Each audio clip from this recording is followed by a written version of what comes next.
Chapter 401 The Secret of the Ancient Magi.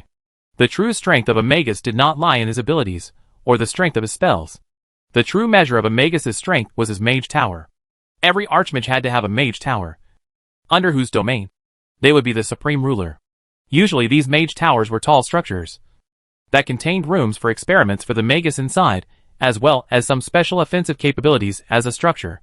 The special combat abilities being the likes of a large flamethrower that could put dragon breath to shame, or things like constant ringing sonic sounds and the like. However, these magic towers were still nothing compared to the ancient times where the Omni-Mage Zeus ruled the continent. His mage tower was special, as it had a mana gathering property, a special design that allowed the entire area around the mage tower to be full of ambient mana, boosting the potential of every mage inside it. Within that range, one could potentially fight with infinite mana. A mage could unleash their super move upon super move upon super move, like it was throwing fireballs. A wizard was already a specialized PD class. However, with infinite mana, they were unstoppable on a battlefield. A legion of wizards unleashing their best spells continually would crumble any attack, no matter how strong it is. And that is exactly the secret that Ridra had found out in his extremely dangerous expedition inside an ancient ruins in Draconia, with Luna telling him the tale about the late Omni-Mage Zeus and his mage tower. Ridra took a gamble in leading the elites into the ancient ruins, only to return with a blueprint for an Omni-Mage tower. This was the game changer Kalash was working day and night on to make true. A mage tower with terrifying thunder spells and infinite mana feature. The only issue being that at the core of the mage tower, to support the infinite mana function, it needed liquefied rhodium to act as a coolant to control the temperatures of the high heat reactor. However, rhodium in itself was a precious element, whose liquefaction in itself was a very difficult process, which was extremely inefficient to do, as 99.9% of the volume was vaporized to only produce 0.01% of liquefied essence, which made the cost of running that function astronomical for Ridra. Maybe the Omni-Mage was the overlord of the continent, hence rich enough to actually sustain the costs. However, for Ridra, he could use it for 3 minutes maximum to avoid bankruptcy. It was the elites' biggest trump card against all their enemies, as it was the closest guarded secret of the guild. Even the guild members building the structure had no idea of the components and the engineering aspects of the design, while only Ridra, Karna, and Fatty knew how the reactor worked. It was a secret so big that even tier 5 existences would drool over the opportunity to get their hands on this design, just like Drax did in Draconia. However, except for Emperor Cervantes, Ridra had no plans to share the design with anyone else. Now that the fight with the Triads was inevitable, the urgency to build this structure had become even more important, as the booming thunder spells, as well as Medivh with his mage division, would be unstoppable. Meanwhile in China, Johnny managed to slip inside the outer perimeter of the Haumi mansion. However, the moment he put a foot on the lawn, the alarms of the mansion started to blare. The security of the other Triads had been astronomical in the last few days, and currently there was an anticipation about where Johnny would hit next. Haumi sincerely wished that Johnny would be stupid enough to waltz into her mansion so that she could capture and torture him. However, it was wishful thinking on her part, as she knew that Johnny was not dumb enough to waltz into her highly protected mansion alone. But as the alarm started to blare from the fact that an unknown assailant had entered the mansion grounds, Haumi perked up. Seems like Johnny was dumb enough to dare. Instantly flashlights lit up across the roof, as the lawn was completely lit up in bright light. Johnny was spotted, as his dark black coat stood out from the green grass under the bright light. In a matter of moments, there were close to 50 men with their gun pointed at English, waiting for even a slightest movement by him to unload the entire magazine into his chest. The odds to survive seemed impossible for Johnny English, as he was utterly and thoroughly surrounded, while a sound of high heels clicking could be heard as Haumi came out to greet English. Putting one hand on her hip, she said, "Look what we found. A 2-bit mercenary thinking he can take on the Triads. An old one at that." The men surrounding Haumi chuckled. They were of the same opinion. They did not think that English was anything special. They did not feel themselves to be inferior to him, or understand the hype surrounding this middle-aged man.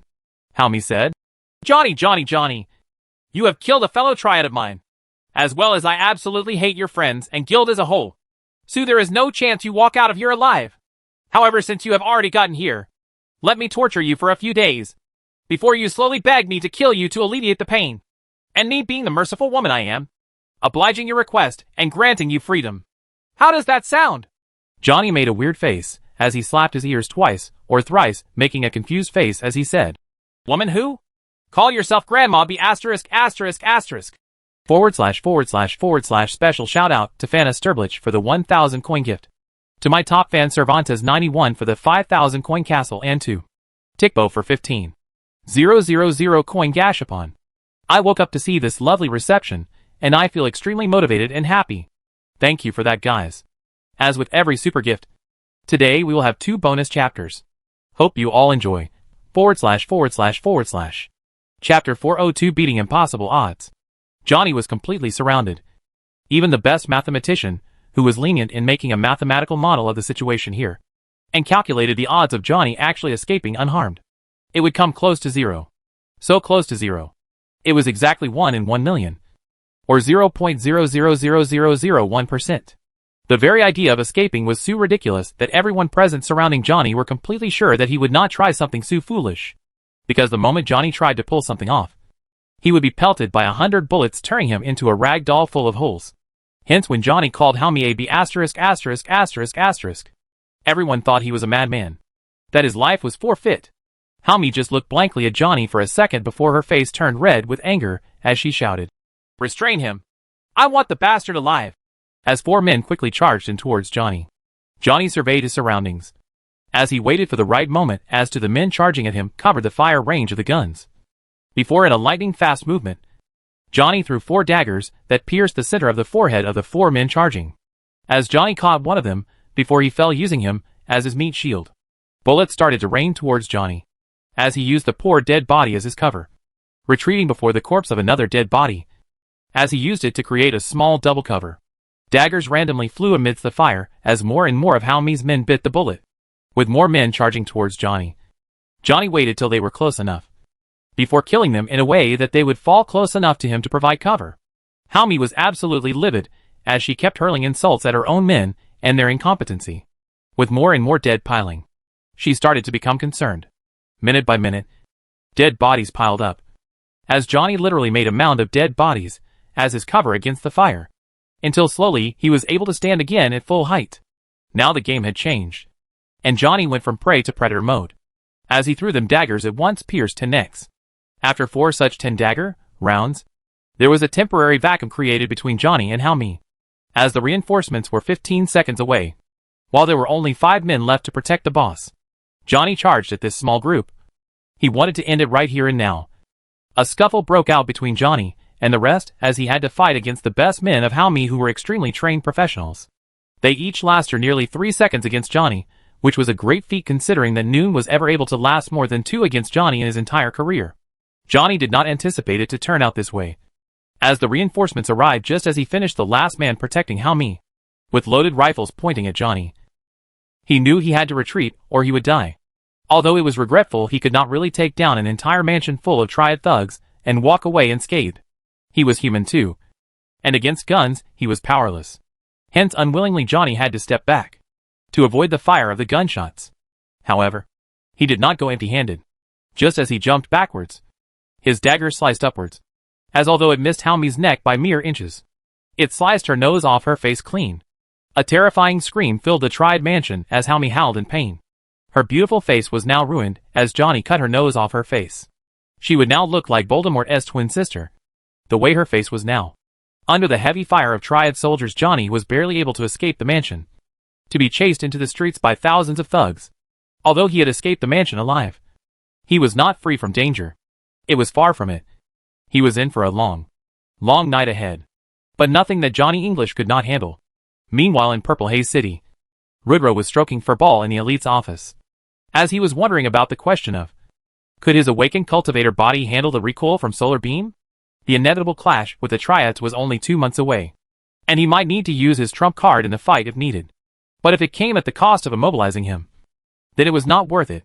It was not that Rudra did not think about testing his substitutions out.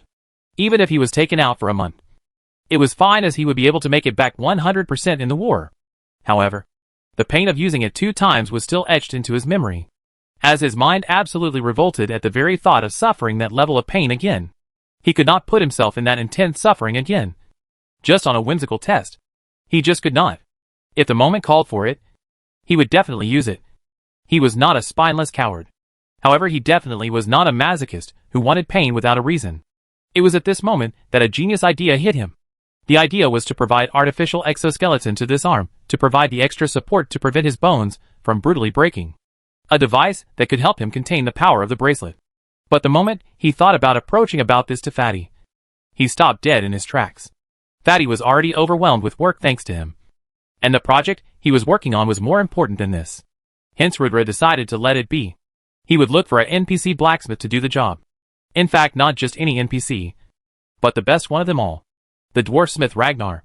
// bonus chapter for the Magic Castle from Cervantes 91. Thank him in the comments. // Chapter 403. Don't worry, I'm here now. Johnny English was in a small hotel, currently tending to his wounds, as he could not believe that a bullet actually managed to pierce his abdomen on his way out. This was the first time in his entire career that he had been shot, and he had to admit that at mid-50s, his recovery was not as good as the 20-year-olds. However, was he discouraged by this? Absolutely not. If anything, Johnny was satisfied in cutting the nose off of Haomi. He chuckled as he thought of that memory. Johnny was a man without much attachments. He did not know why he felt so much at home with the elites, a place where he came for retirement. Whether it was the Brat Shikuni or the other young elders, Johnny simply adored the bunch. Even No, with whom he hardly spent a few days, he felt strongly towards, like he was his own disciple. This was a new feeling for Johnny. But inside his heart he felt happy. He felt complete, like he belonged somewhere. Realizing this, he knew that any fight within the real world any longer was not fruitful for him to undertake, as he would need a minimum of 3 months to recover from this injury. Also, with the elites facing a certain war in Omega, he needed to be there for the kids, and be there as a force to reckon with. Hence, making his mind, Johnny decided to leave China and go back to the upside, as he planned on re-entering Omega again, although he would undertake his own journey, and not meet the elites until the war was upon them. Johnny wanted to try things his way, and come back strong. He wanted to go back and proudly declare to the anxious kids, "Don't worry, Johnny English has arrived." Meanwhile, inside Hazelgrove Kingdom, Rudra had currently left Purple Haze City through the teleportation formation to go to the dwarven capital of Dworgen. He wanted to meet the master forger there, and forge a suitable exoskeleton for his arm, as a support for his beam. Rudra had brought with him tons of cash and precious materials to convince the forger to do his work irrespective of the cost. The advantage of Rudra having the title of honorary bishop and revered medicine master along with the world renown gave NPCs of every race look at him amiably, provided they were from the like faction. Player name, Shikuni/Augustus One Knight. Title, Viscount of Hazelgrove Kingdom. Reputable Knight. Savior of Thal Village. Revered Medicine Master. Honorary Bishop of the Church of Life. World renowned. Heir of Augustus One Knight. Limit Breaker. The one who defies all odds. Dragon Slayer. Lieutenant General of the Hazelgrove Army. First Cultivator. Class, Mana Knight Ascended.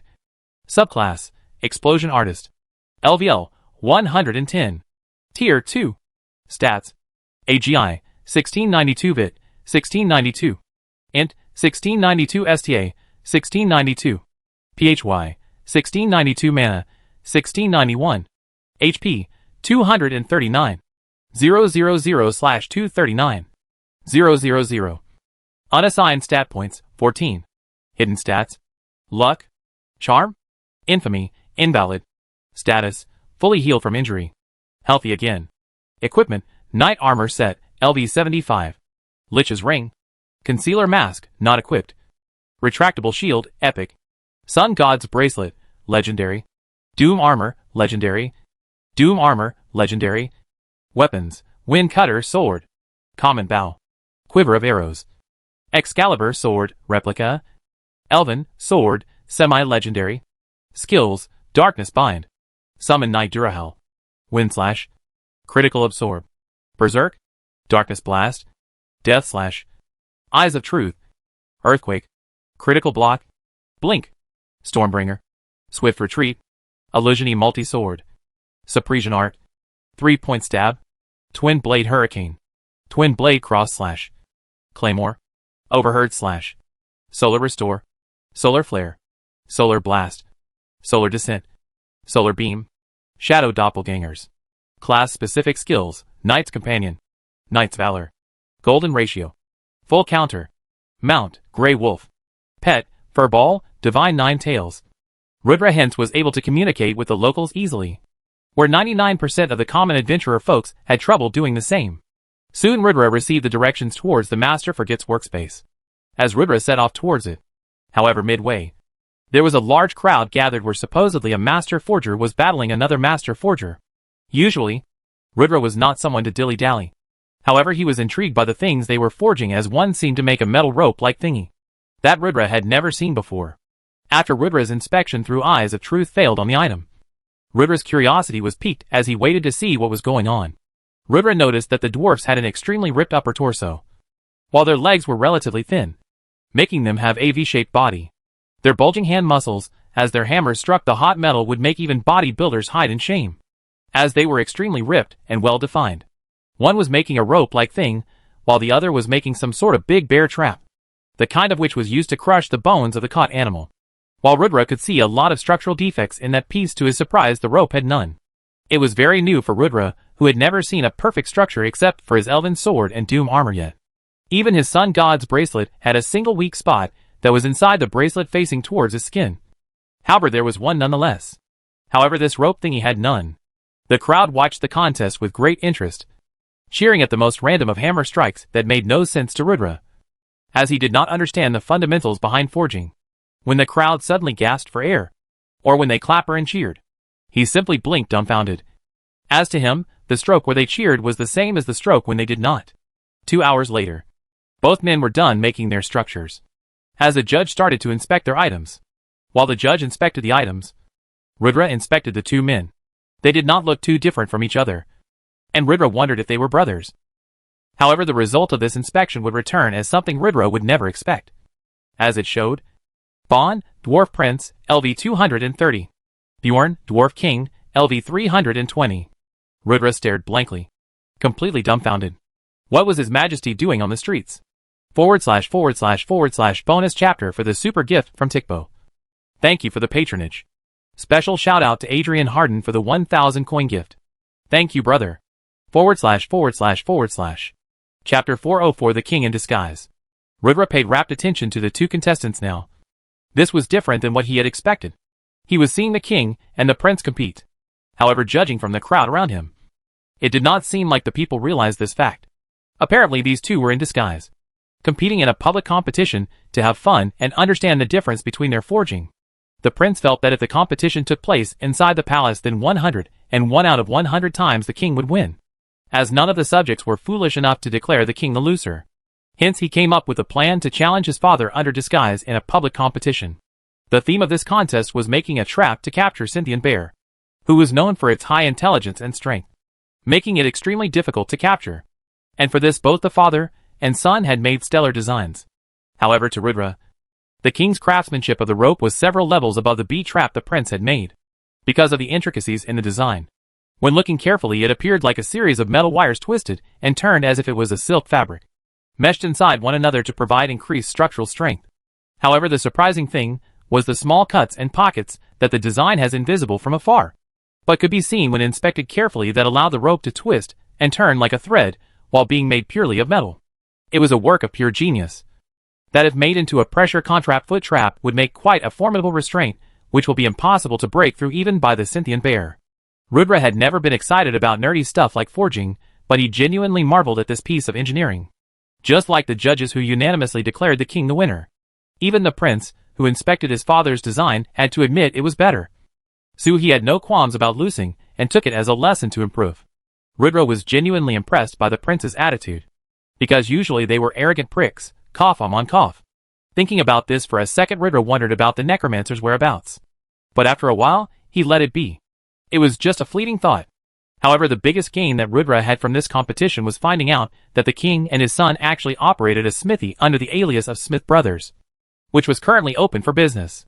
Rudra could not understand how bored were the royalty of Dworgen to pull off stunts like this, but seeing it as an opportunity to bond with the royals, as well as the impeccable skills of the king, Rudra decided to go to their shop with his new order. It was a buy one get one kind of deal, as he would socialize with royalty as well as get what he wanted. There was no reason for Rudra to not do it. However, in life, not everything is that good and easy, as found out by Rudra soon enough, as apparently he did not know the first rule about placing an order with Smith Brothers. The reason why they had so few customers. Because they did not take gold or silver as payment. But the payment was in equivalent lives of giants. The dwarves always had a beef with the giants. And the royalty used this cover of payment in the form of bones of giants to run their business to get the adventurers to give the giant race a hard time. The bones of giants were extremely good crafting materials and high demand in Dworgen. However, Rudra did not know whether to laugh or cry as he looked at the quest he received to get his order done from the Smith brothers. Quest, optional, get 100 giants femur bones to place one request order with the Smith brothers. Quest completion time, none. Failure penalty, none. Rudra instantly had a headache on what to do. He did not want to travel to the land of the giants and fight against those behemoths. He sighed as he thought about just leaving and making it with the other forgers in Dworgen. When a sudden realization hit him like a bolt of electricity. He was rich. The Smith brothers did not accept gold as payment. But someone else did. He could just buy the 100 bones. Thinking about that, Rudra had a hearty laughter as he accepted the quest. He was going to go giant bone shopping. Meanwhile in Purple Haze City, the Elite Academy recruits were now into the final month of their training. As they were now going on leveling sprees daily, with some of the veteran elite members in a party. They were learning practical field work, while having a power leveling trip. Their levels shot up faster than a rocket, as at level 20 or 30, they were treated to kills of level 80-90 monsters. However, this was by no means easy, as the seniors in the guild only did the bare minimum to keep them alive and give them a fighting chance. Except that they had to fight, fall and learn themselves. It was a hellish training. But after being tempered in theory for months, these batch of elites were something different on the field. Knowing the exact weak points of every monster from their textbooks, they knew the best strategies to employ and counter the beast's move. When a normal adventurer took on, say, the mountain troll, they would not think critically like an elite recruit and at most think about how to take them down. However, the way an elite academy recruit thought was something along the lines of mountain troll, level 50-60. Skills, earthquake, crushing blow, stomp, charge, equipment, club, weakness, slow, clumsy, best way to attack, agility moves. Hence their entire outlook of the fight differed. And it showed in the techniques they employed. Although still green and lacking in experience, the critical thinking that Rudra imbued in this batch would make them the best players in the game upon maturity. // Special shout out to Adrian Harden for the 1000 coin gift. I see it has become a daily occurrence over the last few days, for which I am heartily grateful. I am glad you enjoy my work, as these gifts keep me motivated a lot. / Chapter 405 time skip. After buying the bones of giants from the market at a whopping sum of 650,000 gold, Rudra returned to the Smith brothers' shop to place his order. However, now his conscience hurted because of the fact that he splurged so much because he was too lazy to hunt giants. However, his time was more valuable than money right now, and the chance to get acquainted with the King of Dworgen was invaluable. Rudra hence decided to swallow his anger and make most of the chance he had in front of him. Even the king seemed shocked when the shopkeeper announced that a customer had come to place a custom order. He was at the palace and had to rush to get to the shop. Generally, the Smith brothers' shop had only 1 or 2 customers in an entire year, as the requirements to place an order were too stringent. When the king arrived in his disguise, he carefully observed the adventurer before him. Noticing his doom armor and sun god's bracelet, the king was mesmerized for a moment, before his mood turned amiable for this customer. He was a forger who appreciated beautiful craftsmanship, and the man before him was someone adorned with these beautiful pieces of work. Hence he appreciated him too. The king said, "What is the custom order you would like to place?" Rudra smiled as he said, "I saw you in the competition to make the best bear trap making the rope. Since that moment I knew that you were an excellent forger. Hence, despite the difficulty of obtaining these bones, I decided to undertake the risk to place an order with you, because I know you will make something transcendent, just like that rope. Master Forger Smith, please understand my request. I want you to make..." As the dwarf king listened to Rudra's request, his eyes widened in shock, as he thought the absurdity of Rudra's request. However, analyzing it critically, he knew that it was a genius idea, a work of art, something challenging for even the greatest masters to make, something that may well be his masterpiece. 90 days later, in Purple Haze City, only 6 days were left in the protection period of the year-long protection period given by the system, after which intercity wars would be open for all to fight. It was the final stretch of work before the inevitable fight, as the elites and the triads were readying themselves for the inevitable clash. The making of the Mage Tower was in its final finishing phase, where the magic circuits were being connected, and it was only a few more hours of work that was left to be put in. Fatty Kalash had worked himself to the bone to make this impossible dream possible, as he spent every single minute of his waking hours inside the game making this project. Even Sue. He still finished it 30 hours before schedule Sue that he could tend after the guild's equipment and potion needs before the big battle.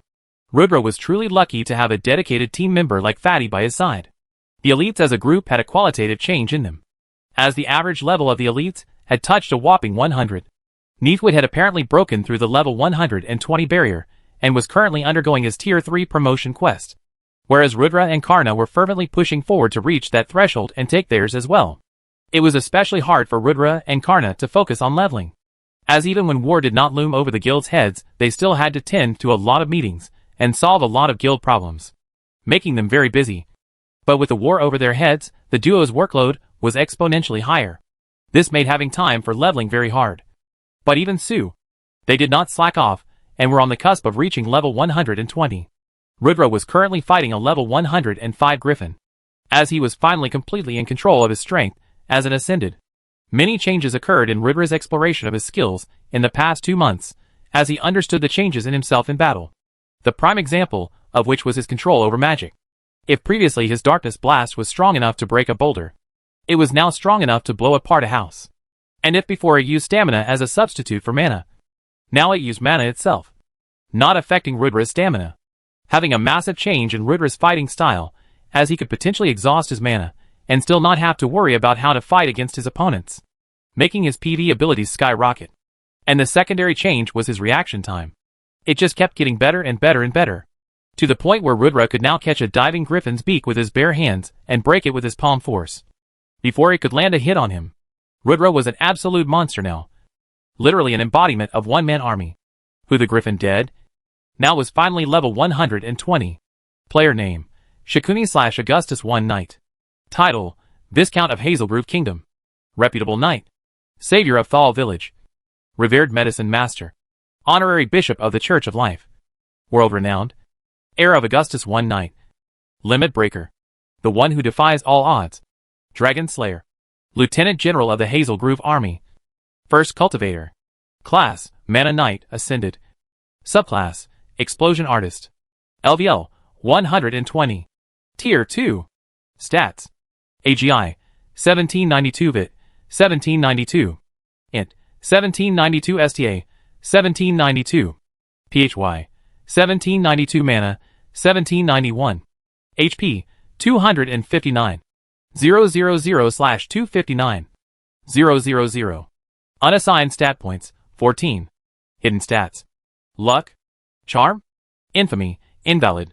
Status, fully healed from injury. Healthy again. Equipment, Knight Armor Set, LV75. Lich's Ring. Concealer Mask, not equipped. Retractable Shield, Epic. Sun God's Bracelet, Legendary. Doom Armor, Legendary. Doom Armor, Legendary. Weapons, Wind Cutter Sword. Common Bow. Quiver of Arrows. Excalibur Sword, Replica. Elven Sword, Semi-Legendary. Skills, Darkness Bind. Summon Knight Durahel. Wind Slash. Critical Absorb. Berserk. Darkness Blast. Death Slash. Eyes of Truth. Earthquake. Critical Block. Blink.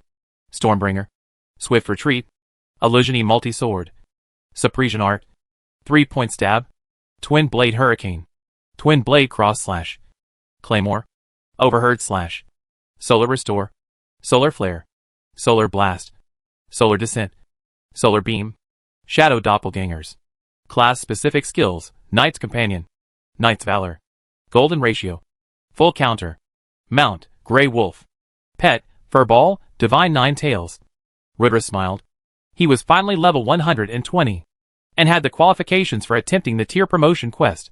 While the majority of the player base in Omega was still tier 1, he was going to be one of the very few to reach tier 3. He did not say only, because there was a bigger beast than him roaming the streets right now, named Neatwit, who had gone berserk after the death of his aunt. To Neatwit this war meant everything, and Rudra was sure that he would enter the field with a vengeance. Neatwit was an incredibly talented player. However, his obsession with leveling and a bit of immaturity made him unsuitable for major leadership positions. He was undoubtedly the guild top 3 in fighting ability. However, that all changed once his aunt died, his immaturity fading away. He was focused on improving himself. although still not involving himself in leadership duties despite being an elder of the guild. He was undoubtedly a changed man. Rudra hoped that with time, he would gradually blend into the role of a true elder and be able to guide the youngsters in a productive direction. But for now, his revenge was more important. So Rudra let him be. What worried Rudra was the absence of Johnny English. He was the one man who Rudra looked up towards for support. However, he was still missing from action, with no news about his whereabouts being with even Yum. The first batch of Elite's Academy recruits had graduated just last week, with the entire batch being level 75 and above, which was a great achievement considering they were only level 10 when they enrolled 6 months ago. There were even 5-6 breakout stars, who could potentially be the pillars of the guild in future, including the boy who challenged the upper guild management in the early days, who reached a whopping level 90 at the time of graduation. With the recruits now in the guild robes instead of the green ones, the overall strength of the guild had increased by a lot. But more than that, the guild numbers had increased by a whopping 300%. The guild had truly prepared for this fight. It was the first time that the guild had actually prepared thoroughly for war. As before this, they were always forced into fighting with very little notice. However, now it was a planned conflict with a sworn opponent that they knew was coming. As a result, the guild was as prepared as it could be.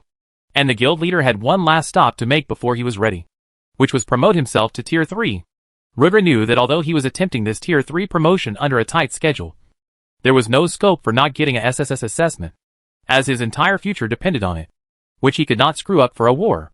Hence, before the nerve-wracking war ahead, he still had to attempt the nerve-wracking promotion quest. // Shout out to Adrian Harden for the 2,000 coin gift, and to Saxon Cook for the 500 coin gift. The golden ticket department has been extremely good this week. Let's keep this pace up for more bonus chapters. There has only been one Power Stone bonus chapter this week, which is disappointing. I hope we pick up the pace there as well. // Chapter 406 Promotion Test. Tier 3 promotion quest was different from Tier 1 and 2 promotion quest in the sense that in the entire Northern Continent, there were only 2 cities with night halls that offered this test. Luckily, one of them was Purple Haze City. Unlike Tier 1 and 2 promotion tests, not everyone could take a Tier 3 promotion quest from the Knight's Hall. One had to fulfill 5 of the 7 criteria to be eligible for undertaking the Tier 3 promotion exam. 1. Achieve significant achievements and fame. 2. Have an extremely low infamy record. 3. Cannot be an enemy of the state. 4. Cannot be a criminal on parole. 5. Cannot be an enemy of the Church of Light. Must have. 6. Recommendation from a senior knight to take the exam. 7. Cannot be under level 120. Requirements 1-6 was not difficult for Rudra, who was quite famous, and had stacked a mountain of achievements throughout his gaming career. Infamy was inapplicable to him, and he was already the darling of the state as well as the church. The knight was a community where every knight was a fellow brethren. The class-specific skills of knights were also designed in a way that they were stronger when they banded together. Due to this, to get promoted to Tier 3, a player had to have a recommendation letter from a senior knight who was at least Tier 3. This was done so that undeserving candidates, or those who were not yet ready to take the exam, could not take it. Also, if a knight went rogue or broke the community code, it would be the direct responsibility of the senior knight who recommended him. And hence in this way, there were checks and balances put in place for the knights. However, the noble system naturally got complicated as time went on. Many senior knights had their own test that they gave to young aspirants to undertake, which was known to be very tough to clear. To get that recommendation letter, naturally Rudra had Patricia with him. Hence, he did not have to worry about such useless things, as he easily had a recommendation letter with him. Was it abusing his privileges? Well, no. If anyone deserved that recommendation letter, it was Rudra. His achievements far surpassed any knights in the history of Hazel Grove at the level he was at. Not even Augustus himself shined as bright as Rudra did at Tier 2. However, the real difficult part was not getting the recommendation letter, but the test itself. Tier 3 was the peak of the mortal stages, before the demigod state at Tier 4. The complication with promoting to Tier 3 for Rudra was that it was tough to clear Tier 3 as of itself. However, to clear it with a perfect SSS rating was near impossible. But if anyone could pull it off, it was Rudra. His stats already far surpassed the Tier 3 standard, and he had not even activated his golden ratio buff yet. Rudra was a confident man, but he gulped at the idea that maybe he would get a SS rating. It would spell end of the road for him and his ambitions to get a legendary class. Rudra hence decided to take the smart way out. There was nothing in this world as too careful. And although he planned on saving his golden ratio buff as a surprise in the war, he activated it here so that he would have better odds of clearing the test.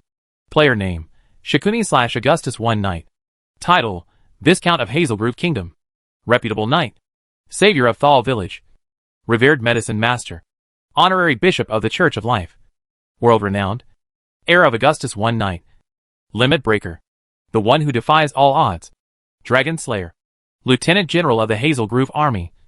First Cultivator. Class, Mana Knight Ascended. Subclass, Explosion Artist. LVL, 120. Tier 2. Stats. AGI, 1792 plus 896 VIT, 1792 plus 896. Int, 1792 plus 896 STA, 1792 plus 896. PHY, 1792 plus 896 Mana, 1792 plus 896. HP, 259. 000/259. 000. Unassigned stat points, 13. Hidden stats. Luck. Charm. Infamy, invalid. Status, fully healed from injury. Healthy again. Equipment, Knight Armor Set, LV 75. Lich's Ring. Concealer Mask, not equipped. Retractable Shield, epic. Sun God's Bracelet, legendary. Doom Armor, legendary. Doom Armor, legendary. Weapons, Wind Cutter Sword. Common Bow. Quiver of Arrows. Excalibur Sword, replica. Elven Sword, semi-legendary. Skills, Darkness Bind. Summon Knight Durahel. Wind Slash. Critical Absorb. Berserk. Darkness Blast. Death Slash. Eyes of Truth. Earthquake. Critical Block. Blink. Stormbringer. Swift Retreat. Illusiony Multi-Sword. Suppression Art. 3-point Stab. Twin Blade Hurricane. Twin Blade Cross Slash. Claymore. Overheard Slash. Solar Restore. Solar Flare. Solar Blast. Solar Descent. Solar Beam. Shadow Doppelgangers. Class-specific skills, Knight's Companion. Knight's Valor. Golden Ratio. Full Counter. Mount, Grey Wolf. Pet, Furball, Divine Nine Tails. Rudra looked at his stats and nodded in satisfaction. He was a beast. No doubts about it. Tier 3 promotion test was the limit of what Rudra had reached in his previous life. He remembered how he failed 6 times before clearing it, only to never break past the level 200 barrier before reincarnation. He knew the ins and outs of how the test worked. He was as prepared as he could be. Determined, he walked into the Knight's training hall in Purple Haze City. Meanwhile, somewhere in the Ghost Kingdom. F******************. Why is my luck so trash? I'm Johnny English, damn it. This game is broken. Broken, I'll tell you. Johnny cursed. He had been in this labyrinth since the last 1 month. And no matter where he turned, he would always end up being lost. Currently chasing the legacy of the Ghost King, Johnny was in an ancient ruin on a quest. The only problem was that he soon needed to come back to Purple Haze City to the kids before the war started. But the stupid maze just won't end. But who was English? He was a man of focus, determination, and sheer will. I give up. I give up. Oh, dumb Ghost King, just let me out. I can't even find the exit anymore. The hell, man. I am never entering mazes again. Johnny whined. He was mentally exhausted roaming endlessly in the maze. Just when he changed his approach from finding the ancient ruins to finding the exit, his trash luck somehow made him stumble onto the most central chamber of the ruins, where the Ghost King's legacy was placed. Johnny looked stunned for a minute, before saying, "My plan exactly. Haha, fooled you, Ghosty." Awkward, since the Ghost King was dead for 2,000 years. No reply came back. A ton of skill scrolls and treasures came at Johnny's foot at the room. However, most importantly, he got the one skill, a signature skill of the Ghost King, that when coupled with his dagger-throwing skills, would make Johnny a completely balanced breaker player. The skill was called Fade into Nothingness, active, legendary, the skill that made the Ghost King a feared existence throughout the continents, as he could simply become nothing as, and when he desired, allowing attacks to pass through his body, without delivering even a single bit of damage. It is an active skill that consumes mana, which can be controlled at will, and can be used at multiple times without restrictions. Become nothing, and solidify in a matter of microseconds, combining the ultimate defense with the ultimate attack. The skill was completely overpowered. especially at the hands of someone like Johnny. However, Johnny's only reaction to this skill was, "Huh? So they could have just called it Kamui. Stupid Cuber Corporation. Can't even plagiarize properly." Meanwhile, in Nine Clouds' kingdom, Haomi with her nose cut off was a rabid dog on steroids. Even her most trusted subordinates trembled at the thought of talking to her, with the fear that even blinking may cause her to kill them. Her mood had become completely unstable, as she had opened a lifetime of financial reserves to arm the army to the teeth. Nearly $1 trillion in expenditure. Although she did not know, most of this went to the elites, who controlled the entire supply chain of the cheap and good quality potions in the market. However, that was beside the point. The Triad's army was 450,000 strong, filled with major brawlers and experts. It was no longer a gangster war, but a full-blown all-out war between two factions who simply could not coexist. The sheer size and quality of her army was not inferior to the elites, with the average levels only slightly lower than the elites at 92, equipped with the best armor and swords available on the market, and with equally stocked rations of potions and alchemical materials. Neither side had an edge in the preparation aspect of things. // Shout out to Adrian Harden for the 1500 coin gift, and to Coop for the 500 coin gift. We are very close to hitting the next golden ticket target. Hopefully we hit it today itself for a bonus. // Chapter 407 Test 1. Tier 3 Promotion Quest was unlike Tier 1 and 2, where there was a definitive test given to a user, with a parameter on which he/she would be evaluated. Instead, Tier 3 was more of a preparatory stage, meant for the refining of the human body to its utmost limit, making it suitable for a chance to break through into demigod realms eventually. Although Rudra did not understand it yet, the concept of a Tier 3 power level was same as a golden core cultivator, where the core would nourish the nascent soul for years before eventually the soul breaks free and the cultivator advances realms. Of course, tiers were not like cultivation, and Rudra was not forming any cores or nurturing any nascent souls. However, he was indeed going to undergo tempering, where he would come out a stronger player. Basically, the way Tier 3 promotion quests worked was that the player's class would pour resources onto the player in a specially created environment to give the players a chance for rapid growth. It was because of this reason players with high infamy and enemies of the state were not accepted inside Tier 3 promotion tests, as the community would not pour resources into such players, which is also why the recommendation letter system was placed by the knights, to only give promising youngsters this chance. However, it depended on the players on how well utilized this opportunity to become stronger, as unlike ascending from Tier 1 to 2, there would be no guaranteed rewards of double stat points. The reward an individual may obtain would depend purely on that individual and his skills. The reason why there were only 2 places in the continent where a Tier 3 promotion test was possible was because only 2 places had the necessary resource set up to allow the players to undertake this exam. The exact test differed from class to class. However, for the Knight class, the Tier 3 promotion exam was bifurcated into 3 stages. The first test/opportunity was a run through the Valley of Knights, a volcanically active region where a special herb grew, but due to the high heat it often caught fire. Although the herb was hallucinogen in nature, it had tremendous body strengthening effects when inhaled. Hence, for those who were able to go past the hallucination effect, it was a tremendous opportunity. The second test/opportunity was meditating in a specially created high-density mana and compressed purple haze room. It was to increase stamina and vitality of knights, but for Rudra, who also had a mana vein, it would undoubtedly improve his mana circuit. However, sitting in the room came with incredulous amounts of pain and suffering that increased exponentially with every minute passed inside. The purple haze was a phenomenon synonymous with Purple Haze City, and one of the reasons why the Knights Hall was in the city. The third and final test was an agility increasing test through the process of constant muscle destruction and recreation. The way the human body gained muscle through exercise was based on this same principle. When a human body exercises, it creates minute wear and tear in the muscle, which is healed by the body and adds to the muscle mass, over time increasing the strength and durability of the muscle, while buffing the body up. And that was the concept of Test 3. Refining the body to its utmost capabilities on the basis of repeated creation and destruction.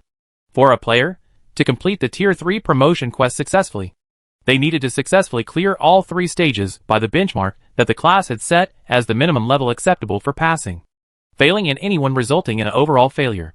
Rudra himself had failed the test multiple times in his past life before barely clearing it once. However, he was not that guy anymore. This time he ought to do much better.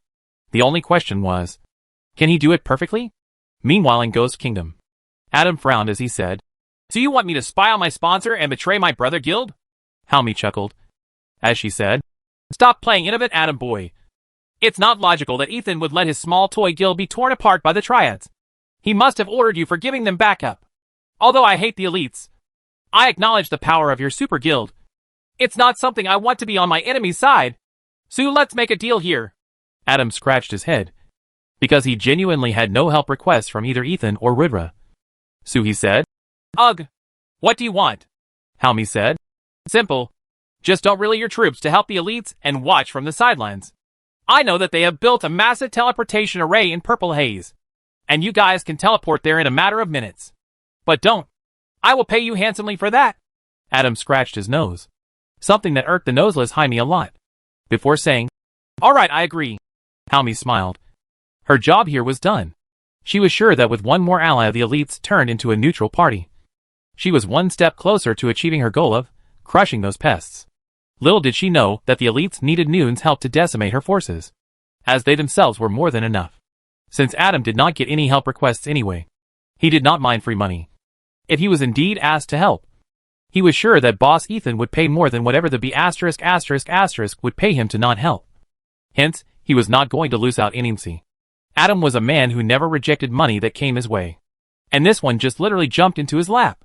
// Today, there will be a bonus chapter for hitting the golden ticket target. So good job everyone for that.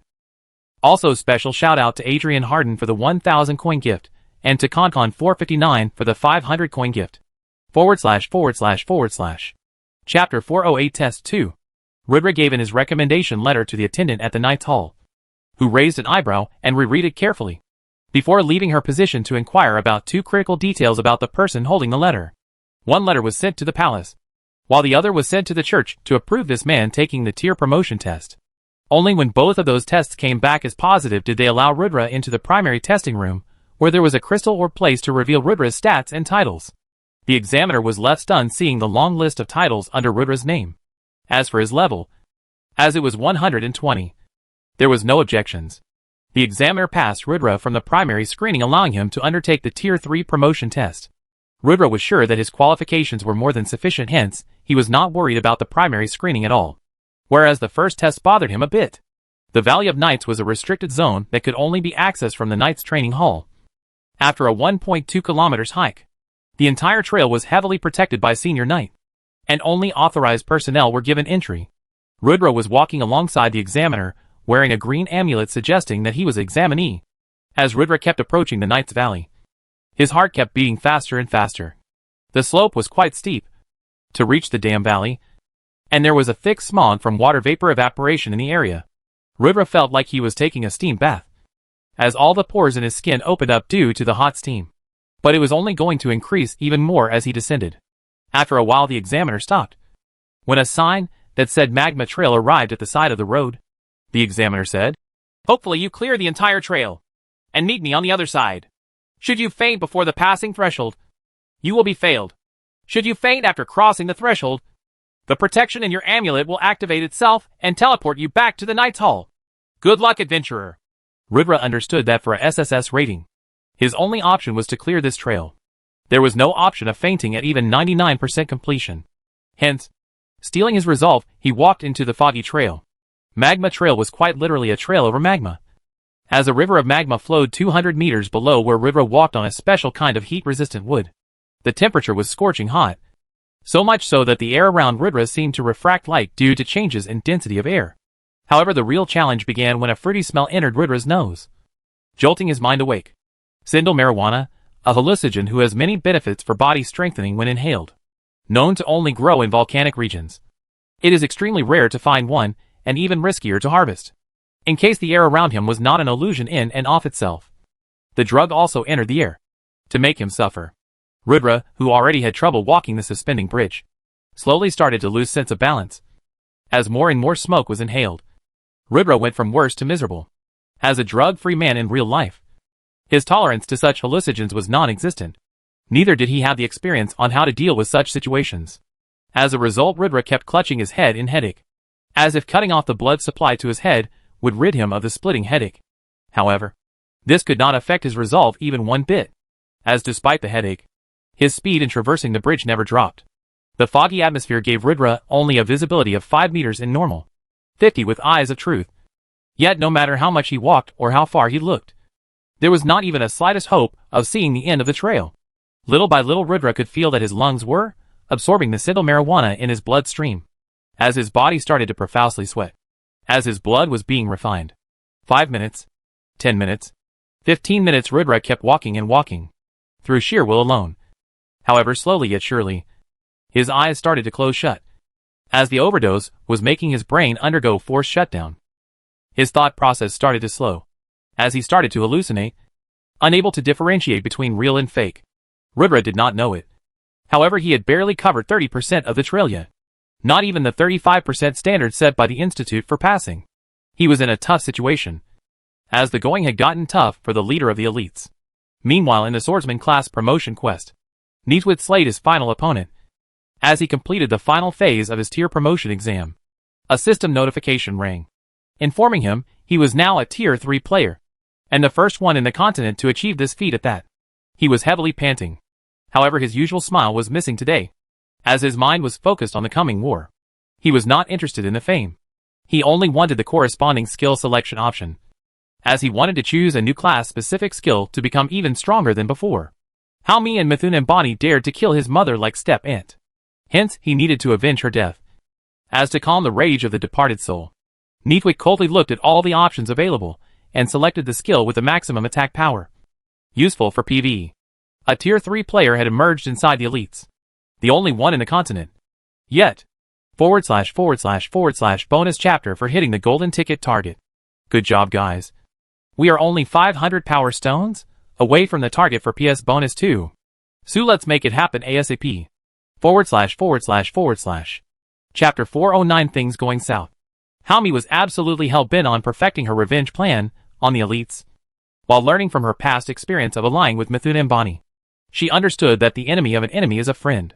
She had secretly negotiated with Mithun for the full support of the Mbani Super Guild, where Mbani was ready to dispatch a total of 500,000 troops in support for Haomi's cause, provided that the complete elite's warehouse was to be given to him in lieu of war compensation. Haomi did not care about the money anyway. All she wanted was the trio of Ethan, Johnny English and Rudra to pay. She wanted to watch the city of Purple Haze burn. Hence, she readily agreed to the conditions. Meanwhile, it was an incredibly lucrative opportunity for Mithun, as to win over the elite's treasury was undoubtedly a profitable venture. The elites were known to be rich, and their warehouse was to be stocked with precious skill scrolls, equipment, and the like. This was the only reason why Haomi was so hell-bent on making sure that the Super Guild under Ethan Gray would not meddle with this fight, as her tipping the odds in her favor would not work out if the other party did the same. However, this was not the end for her gathering allies for her cause. Original Manchester. True Manchester. The remnants of Demolition Boys and Musicians Inc. Everyone with hate and beef for the elites was rallied by Haomi to play by her side. Not only that, she even rallied hired help from mercenaries to help her cause in this war, blowing a $1.3 trillion hole in her finances. She went all in this war against the elites. Johnny taking her nose was the tipping point for Haomi, where she decided that enough was enough and lost all sense of reason as to sparing no safe cushion to fall on should she fail. From unstable alchemical reagents exclusive to her organization, that she developed after pouring resources after resources behind the mad alchemist, was a card she held in this war, alongside the sheer number of forces that she rallied under her banner. If 100,000 fell, then 200,000 would take their place. If 200,000 fell, then 400,000 would take their place. The total army under her comprised of 1.6 million troops, who were supposed to start gathering tomorrow morning, as only 3 days remained in the protection period of the cities. Officially, it was the small village of Rohansburg taking on the Purple Haze city forces. However, the reality of the situation was the Triad Coalition were picking on the elites. This war would fall under internal dispute, and the state would not interfere with it under regular circumstances. The elites took the 1-year protection period very seriously, building a massive reinforced wall around the city, as well as gaining strength and influence, both individual and as an organization. However, would it be enough to ward off this massive invasion? The odds seemed very low. This was truly the steepest fight that the elites would find themselves in. Thankfully, Rudra had developed a city military force under his own command, consisting of 150,000 soldiers at level 95 tier 2. It was a formidable force second only to the Royal Army. However, for this war, it was an unquestionably pivotal part. Rudra had a total force strength of 200,000 strong, of which 30,000 Academy pass-outs were basically cannon fodder in an all-out 1 versus 1 fight. The fight odds were 1:8 against the elites, which were pretty bad, but not as bad as many fights they had fought where they were ridiculously outnumbered. Hence the elites, being the defenders in their home turf, had a fair chance of winning this fight, with both sides holding hidden cards. The side with the better and deeper hidden cards was going to win. One such card that Hami desperately wanted to play, just like Rudra had did inside Fort Magma, was to create inside disturbances for the elites. However, she was unaware of one feature of the intercity wars that Rudra was aware of. The intercity wars immediately triggered a martial curfew for all NPC players, while teleported the adventures not associated with the managing guild outside the city walls. Hence, creating internal nuisance was impossible unless she did not have a member of the elites on her side, which she did not. The other thing that was going to eventually bite Hami in the asterisk was the ridiculous amount of money she would have to pay as war indemnity to even challenge Rudra in Purple Haze City, as intercity wars would only be approved by the government when a suitable war indemnity was paid by the aggressors. For a small village like Thal, for example, the indemnity would be around 10,000 gold or $5 million. However, for the capital city of Hazelgrove Kingdom, the war indemnity was 50 million gold, or $2.5 trillion. Hami was going to realize this fact when she would declare war on the elites after the protection ended, as the government would ask this amount as security against damages to approve of the fight. This feature was implemented because without it, there would be no stability in the game, as territories would be constantly fighting against each other without it. However, these rules were not yet made public, and would only come out the day that the protection period ended and the force system update was announced. This meant that Hami, by splurging on hiring help, had to dig even deeper into her coffers by attacking Purple Haze City. This has become a money pit, which would prove to be fruitless if she could not win the war. If Rudra was to successfully defend his territory, he would get 50% of the war indemnity as war reparations, meaning 25 million gold, while the other would go to the state for not interfering. If Hami would win, all the money would go to the state in return for declaring them the new managers of Purple Haze City. The Purple Haze City was a money mine. If managed properly, it would yield a yearly income of 10 million gold in direct tax revenue, with 15 million more in business options. Hence, an investment could be recouped within 2-3 years of operation by successfully capturing the city. However, Hami's ambition to burn it to a crisp was a waste of resources and unreasonable. She would soon find out about that exact thing, as she would bleed even before the war officially started. Meanwhile, in the Valley of Nights, Rudra was now completely in hallucination mode. He was reliving his past life where he was a nobody, going on dungeon runs to farm for equipment and make some money by selling it off. No! I want the level 30 armor set. I did the most damage in this raid. I need to get the first pick, Rudra said angrily. Slap. His superior slapped him as he said, "Be grateful I let you tag along, and even give you the last equipment choice in the raid. You are a slave of White Radiance Guild who we pay a fixed salary to. Without us you will starve on the streets. So shut your mouth about loot distribution, you dog." Rudra's blood boiled as he said, "How dare you talk to the leader of the true elites like that?" "What leader of the true elites?" The man gazed at him perplexed. This is when Rudra's mind reminded him that he was no longer a slave of White Radiance, but the honorable master of the elites. He was no longer a dog wagging his tail before these bastards. But it is then who would be lucky to even exchange greetings with him now. Realizing his true worth, Rudra broke out of the hallucination, as his eyes regained some focus of his surroundings. As slowly his memory returned as to where he was, and what he needed to do, Rudra grit his teeth as he slapped himself hard. He needed to keep focus and get going. Remembering his past, he knew that he had came too far to fall like a dog. Laser focused, Rudra continued on his journey, one step at a time. // special shout out to Coop for the 2,000 coin gift and to blank 39 for the 500 coin massage chair. The patronage for my book keeps me motivated and going. We are very close to hitting the golden ticket target. So let's get it so that we can have a 2-chapter day tomorrow. Also, here is the new riddle for this month. You all know the drill. The privileged readers get a 12-hour head start over others. The riddle is the inverse of A5HF2WK9V6Y3BA. You don't need to DM me if you solve this riddle, cause you will know the answer. So to the first 10 people solving this, happy claiming free coins. // Chapter 410 Tier 3 Promotion Test 3. Rudra had clung onto one clear thought in his mind, which was that he wanted to become someone notable in this life. He was not the nobody he was in his past life. And he would walk the toughest roads to make it a reality. The hallucinogen constantly entered Rudra's lungs and was circulated in his blood. However, Rudra's sheer stubborn will got him to not let his mind undergo shutdown. His body was constantly being refined under the same stimulant. As the muscle memory of his muscles was being improved, his very blood was being purified as it was tempered by the stimulant, giving immense benefits to Rudra's body. Rudra did not check his stat panel, as he was under no circumstance to do so. However, he would have been surprised to see that his overall HP had increased by a whole 30%, without any of his stats being affected. This is because Rudra was undergoing a qualitative change, and not a quantitative change right now. Walking on a trail where most would fall before clearing 20%. Rudra actually was on the 95% mark. A short distance away from his goal when his vision, that was already blurry, started to change as black dots appeared in front of his eyes. At first they were stagnant. However, soon they started to dance as more and more black dots blurred his vision. His mind panicked as signals were sent to Rudra that he was going blind. However, Rudra did not panic, as he sent a signal to his brain that even then, he would finish this path. Even if he did actually go blind. That was the level of determination Rudra had. He was not going to settle for a SS rating. It was either SSS or nothing for him.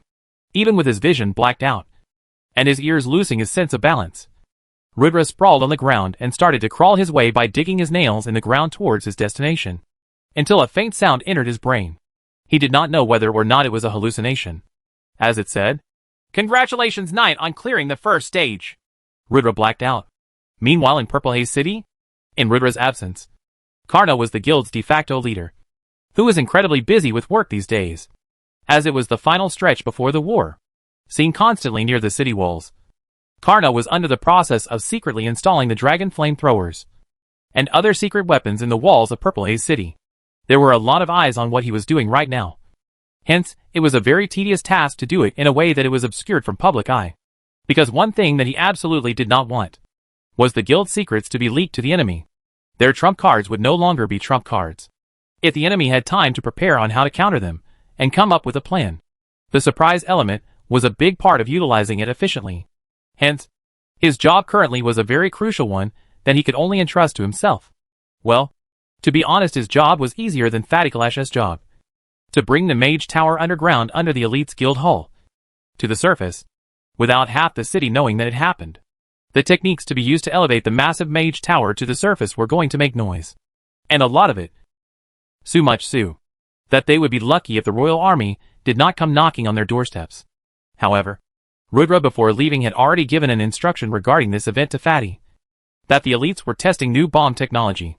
This would create a panic from the enemy guild, while having a false impression of what the elites were actually doing, which was a win-win for Rudra. Of course, it all depended on how well Fatty was able to fabricate this truth, as well as how would he conceal the appearance of a 12-story tower in the guild grounds. Back at the Knights Training Hall, the attendant looked at Rudra as if he was a monster.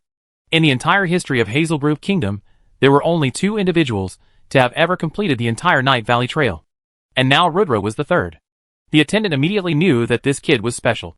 Not only were his achievements monstrous, but so was his willpower. Having taken the test himself, he knew what the hallucinogen did to the mind of an examinee, and how worse it got as the intake continued. However, despite all that, Rudra managed to complete the test, crawling his way in the last 30 meters, but never giving up. He applauded this youth in front of him. He had gained his respect. Hence, he tended to him very carefully, as detoxification process was ongoing in his body, removing the stimulant from his blood by having a neutralizing gas inhaled by Rudra. Slowly but surely Rudra regained consciousness.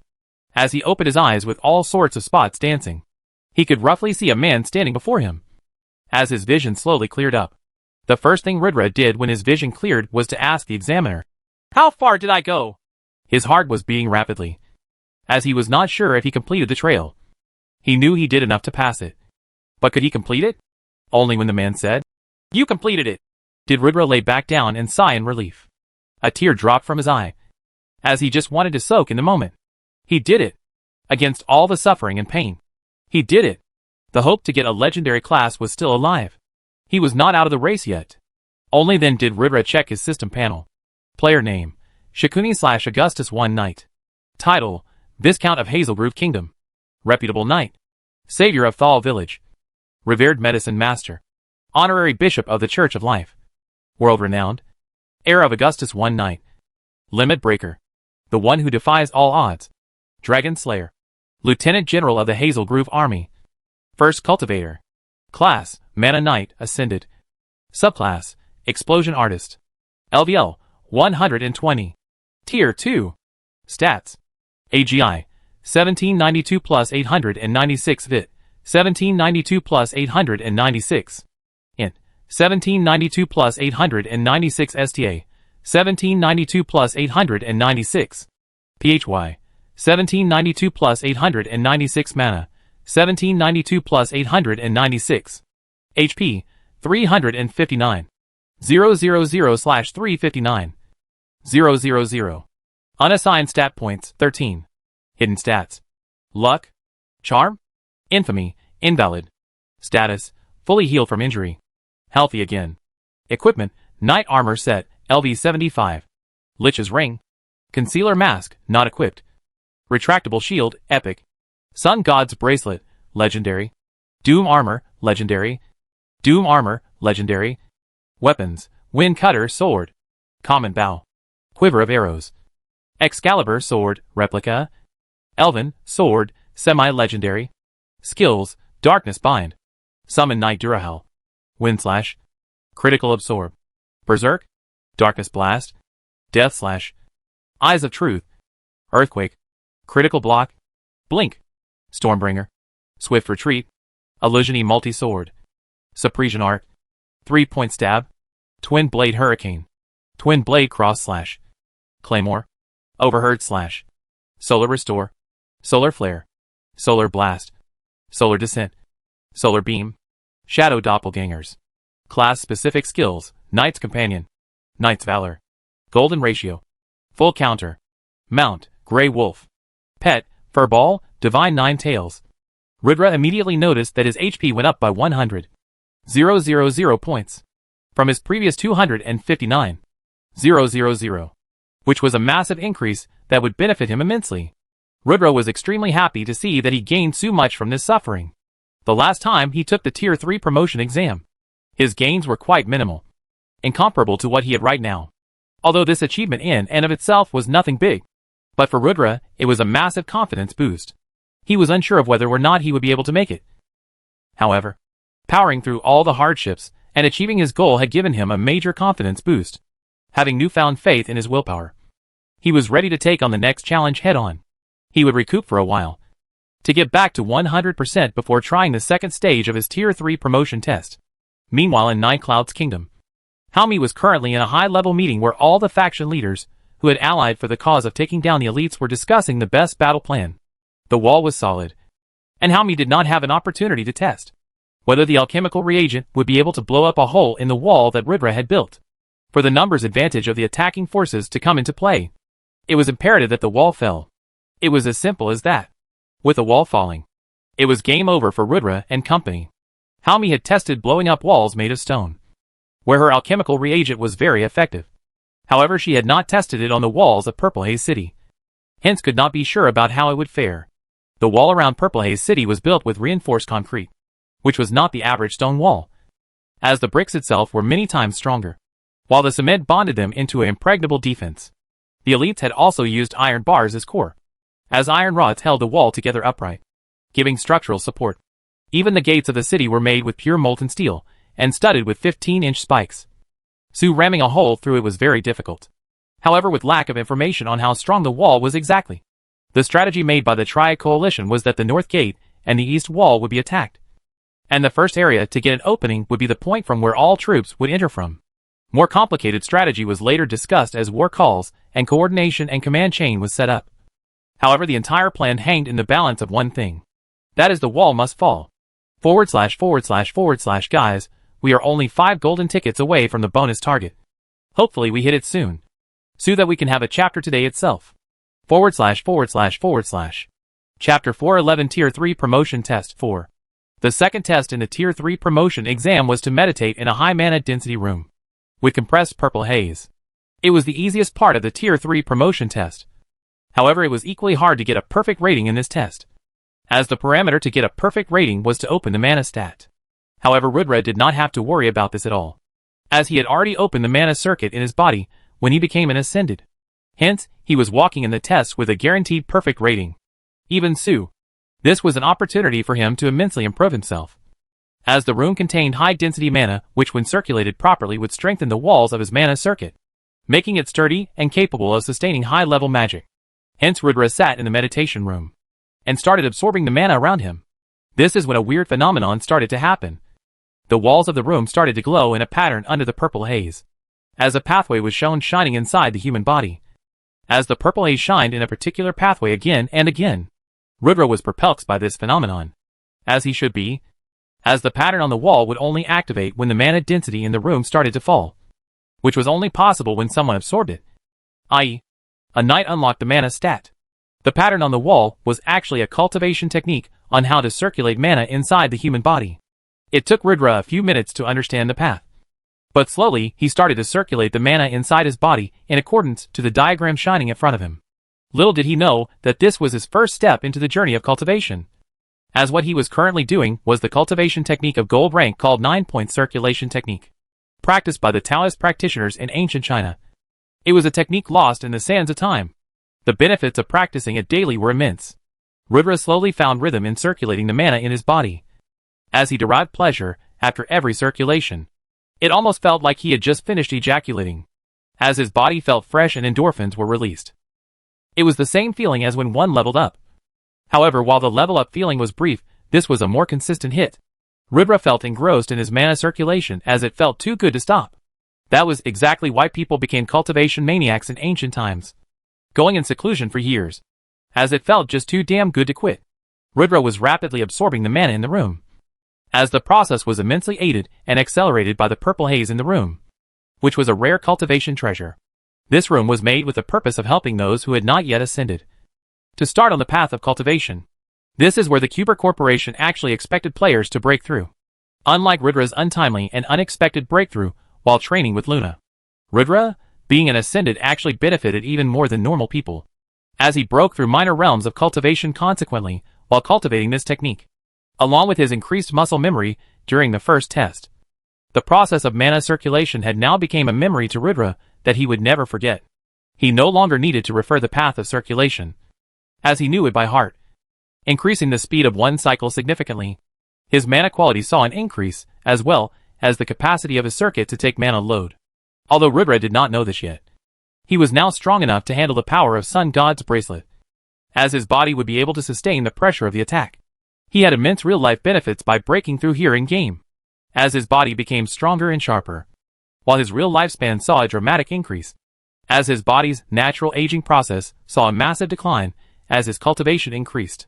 The nutritional fluids in his tomb, like special gaming pod, were being rapidly used up to keep up with the consumption of Rudra's brain, as only half an hour worth of resources remained, after which Rudra would have to have a forced logout to restock. This was scary considering he had refilled it just before entering the game for the second promotion test mere hours ago, which was fortunate considering he would have to have logged out long ago if he went in with a half tank. Overall, Rudra absorbed the entire mana in the room, having immense gains, and clearing the second test with a perfect score. The examiner was convinced now that Rudra was a once-in-a-lifetime prodigy, someone who would lead the knights to a new era. Although as a reputable knight, he did not want to do it, but it was simply Rudra's aura that made the senior knight bow and respect at his back as he walked past him. A big smile plastered on his face. He knew he was seeing a legend being born. Meanwhile, in Purple Haze City, a loud commotion was made near the elite's headquarters as fire and smoke could be seen rising. Multiple mist potions were being unleashed as visibility in the area became zero. There was a small earthquake-like tremor felt throughout the inner district, as players who were inside the inner district rushed to see the scene. DewDiePie was one such person currently filming a documentary in the Church of Light, when he heard the loud explosions and saw smoke rising nearby. Hence, with his content senses tingling, he rushed to explore what exactly was going on. With his live recording activated, he started his stream with, "A loud explosion has just occurred near the vicinity of the Elite's Guild headquarters. As you can see, the smoke still rising from there. I am currently running to figure out what is going on there. But with there being rumors of an imminent war with the Triads, I would not be surprised to see a terrorist attack on the organization. However, nothing can be said for sure yet. Is it the Triads who attacked the guild? Is it a failed experiment? What is the cause of the explosion? Let's find out." A large crowd had gathered outside the elite guild hall, when a man stumbled out coughing and cursing. The common public instantly recognized the iconic pirate Kalash. As PewDiePie rushed to interview him, PewDiePie said, "Mr. Pira, heir elder of the guild, can you tell the millions watching worldwide what exactly is going on inside the guild right now? Why was there a massive explosion?" Fatty Kalash coughed twice before saying, asterisk cough asterisk. The guild master was sparring with the vice guild master, when the two gentlemen unleashed very powerful moves, turning the entire earth upside down, as if tectonic plates had crashed. There is a mountain in the middle of the ground which ruptured the entire supplies room of the guild, as multiple haste potions broke down. Kalash spouted utter nonsense, as millions watching worldwide only had question marks plastered all over their faces. / bonus chapter for hitting the golden ticket target. Good job everyone. Since the novel is faring a bit weak economically this month, I plan on going a writing spree today. So expect more chapters today as a bonus. / Chapter 412 Tier Promotion Test, Final. The final test in being promoted to Tier 3 was the hardest. Hardest to endure, and hardest to clear. It was the part where the player's body would be constantly constructed and destroyed, in such a way that the reconstruction would show a slight increase in quality of the muscle over the previous state. The process was very painful to endure. However, the even tougher part was that for a body to undergo cellular regeneration again and again, the player had to focus regeneration efforts through his brain and redirect the holy energy of life as needed. That meant that they could not ignore the pain, but had to embrace it to improve the quality of the body. The overall pain index involved in this process was nearly as painful as shattering an arm, as Rudra felt while using Solar Beam. However, it would not be localized like in Solar Beam to one part of the body. He would feel it constantly throughout his body, as his body was changed to a better version of itself.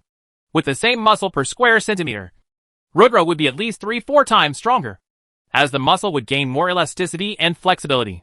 His bones, although would not break in this process, would receive immense pressure and consolidation, fundamentally improving its structural defects and deficiencies. For someone like Rudra, who suffered a phobia of injuries after shattering his arm, this test was going to be a test of facing a psychological fear. The completion of this test was announced when the corrosive energy no longer worked on his body, as he would reach a threshold where his body would be stronger than the corrosiveness of the substance around him.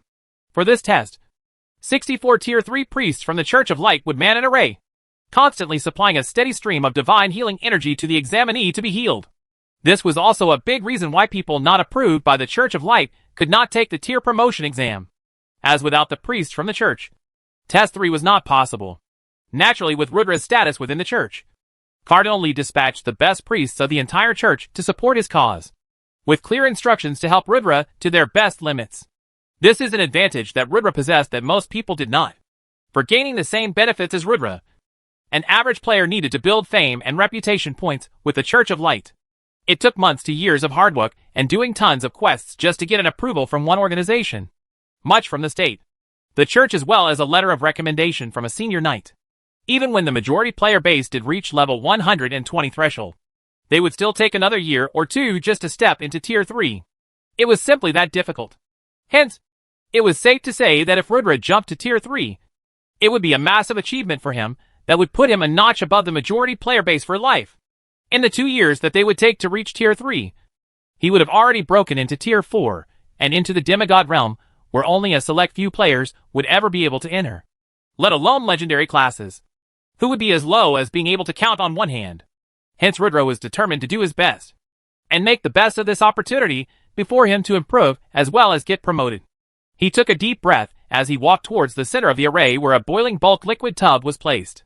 Before entering, Rudra removed all his equipment and dipped inside with only his guild robe on him. As at the first contact with the corrosive liquid on his body, a jolt of electricity ran down his brain. This was not what he was expecting. It was like someone just stepped on his toe, completely crushing it. By just having a little of his toe touch the liquid, goosebumps rose all over his body, as his mind was into sheer panic mode over what would happen when he would dip inside with his full body. However, Rudra's desire to become a legendary class player was way above his fear of pain. Hence, gritting his teeth, he settled inside the tub, his skin being ripped apart by the corrosive fluids, putting him in excruciating pain. The priests immediately started their healing tasks, as Rudra's HP was rapidly depleting. However, it stabilized once their injection of healing magic arrived. Now it was up to Rudra to make the most of this opportunity from here on out.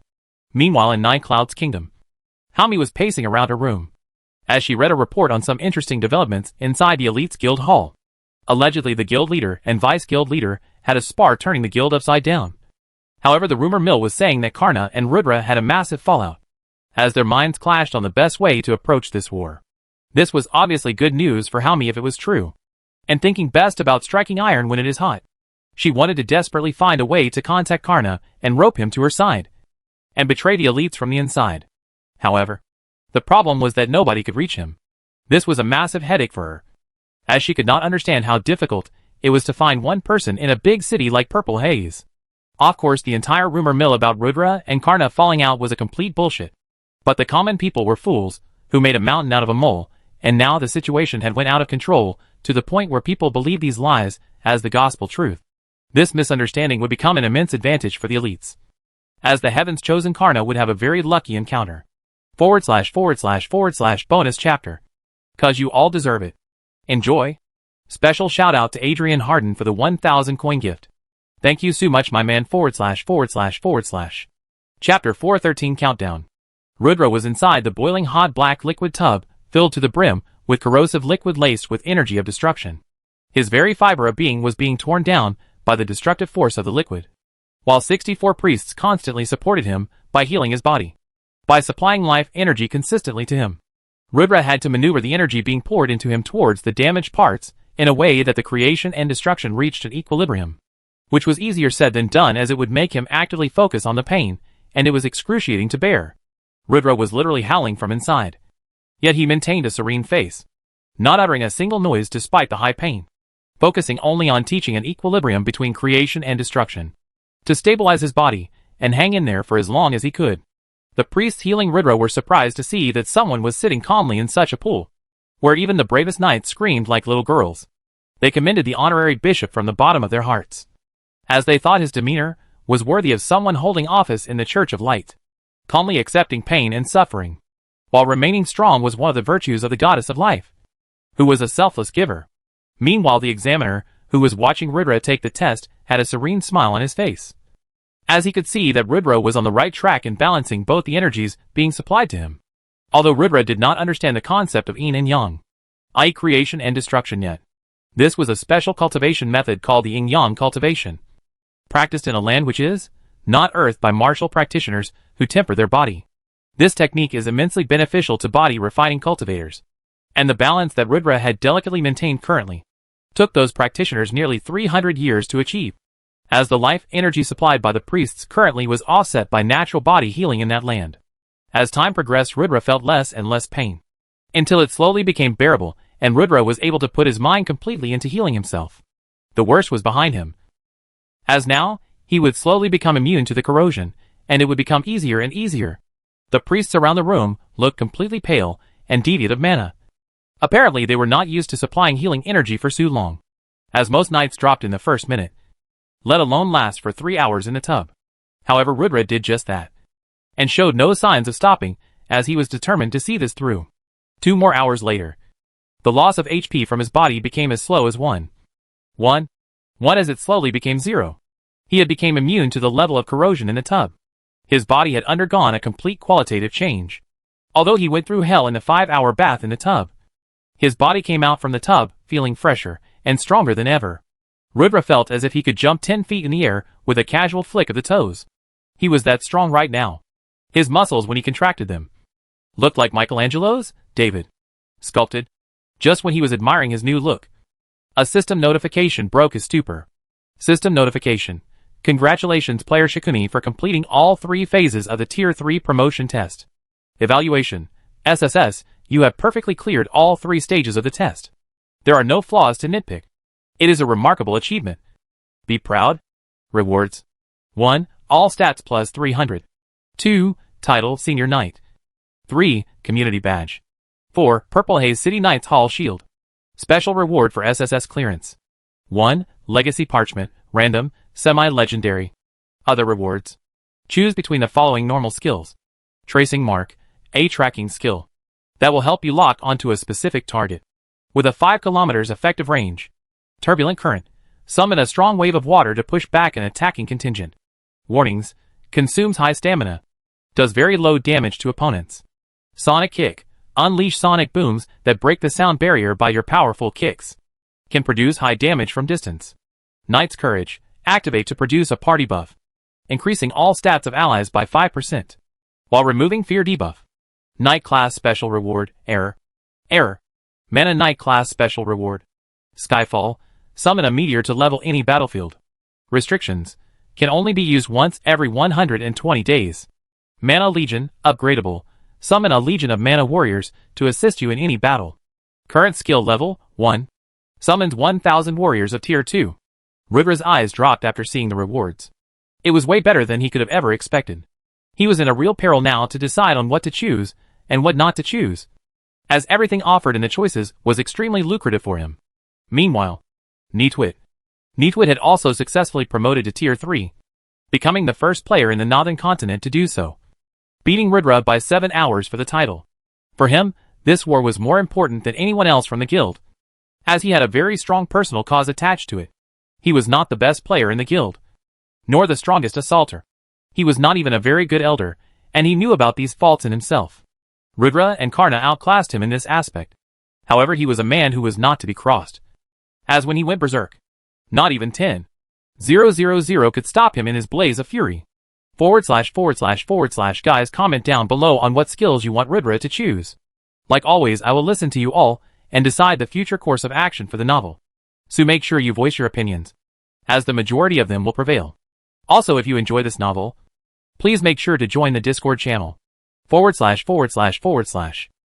414. The elites are ready. Rudra thought long and hard about the choices he had, and it finally came down to these 4 choices for him to make. In the normal skill reward, the doubt was between Sonic Kick and Knight's Courage. However, upon further thought, Rudra decided that although the Sonic Kick was a better fit for him, the Knight's Courage was actually a party buff skill, useful for the entire guild. Hence, putting the guild's interest before his own, he decided to choose the Knight's Courage skill. However, the tougher decision was the one to be made between Skyfall and Mana Legion. Although Skyfall was a broken skill that was a way to level a playing field by causing a genocide. However, the time restriction on the skill was just a big red flag for Rudra. He already had the solar beam that put him on the shelf for 1 month after a usage, which made Rudra realize that the value of skills that can become a core part of a skill set was way more important than a single flashy move that would stun the world. Having the Sun God's Bracelet and a high damage move in the form of Solar Beam, Rudra actually believed that for PvE, a legion of 2000 tier 2 mana soldiers was better than one-time mass destruction meteorite. Hence, after careful deliberation, Rudra chose the Mana Legion skill. Hence, finally, his character panel looked something like this. Player name: Shikuni/Augustus 1 Knight. Title: Viscount of Hazelgrove Kingdom. Reputable Knight. Savior of Thal Village. Revered Medicine Master. Honorary Bishop of the Church of Life. World-renowned. Heir of Augustus 1 Knight. Limit Breaker. The one who defies all odds. Dragon Slayer. Lieutenant General of the Hazelgrove Army. First Cultivator. Senior Knight. Class: Mana Knight Ascended. Subclass: Explosion Artist. LVL: 120. Tier 3. Stats: AGI: 2092 plus 1046 Vit: 2092 plus 1046. Int: 2092 plus 1046 STA: 2092 plus 1046. PHY: 2092 plus 1046 Mana: 2092 plus 1046. HP: 459. 000/459. 000. Unassigned stat points: 13. Hidden stats: Luck, Charm, Infamy, Invalid. Status: fully healed from injury. Healthy again. Equipment: Knight Armor Set, LV75. Lich's Ring. Concealer Mask, not equipped. Retractable Shield, Epic. Sun God's Bracelet, Legendary. Doom Armor, Legendary. Doom Armor, Legendary. Knight's Shield. Knight's Token. Weapons: Wind Cutter Sword. Common Bow. Quiver of Arrows. Excalibur Sword, Replica. Elven Sword, Semi-Legendary. Skills: Darkness Bind. Summon Knight Durahel. Wind Slash. Critical Absorb. Berserk. Darkness Blast. Death Slash. Eyes of Truth. Earthquake. Critical Block. Blink. Stormbringer. Swift Retreat. Illusiony Multi-Sword. Suppression Art. 3-point Stab. Twin Blade Hurricane. Twin Blade Cross Slash. Claymore. Overheard Slash. Solar Restore. Solar Flare. Solar Blast. Solar Descent. Solar Beam. Shadow Doppelgangers. Knight's Courage. Class-specific skills, Knight's Companion. Knight's Valor. Golden Ratio. Full Counter. Mana Legion. Mount, Grey Wolf. Pet, Furball, Divine Nine Tails. Rudra was extremely satisfied with how his status panel looked, as he had a big grin plastered on his face. With this, his preparations for the war were finally complete, as he could go back and focus on the guild affairs. With less than 24 hours to go till the protection period went offline. The last day of the protection period was a very chaotic day for the entirety of Omega, as many regional parties with a beef with each other now prepared to engage in warfare. The prices of commodities were at an all-time high, as war brought with it a great influx of business, which was good for the elites and their lifestyle industries. Thaddy was actually very regretful at not being able to fully tap into the bull market, as he was busy with the elite workforce on the various projects given by Rudra. Else this would have been a great time to monopolize the market and gain a significant amount of wealth. The forums were buzzing with speculation about the coming war where the elites took on the Triants, especially after the news that Rudra and Karna had a major fallout. The overall market was not at all optimistic about the current scenario of the elites. Although the markets were generally in favor of the Triants getting an upper hand, the betting was actually divided into 3 groups. Group 1 believed that it would be an overwhelming Triad victory. They were nearly 40% of the people.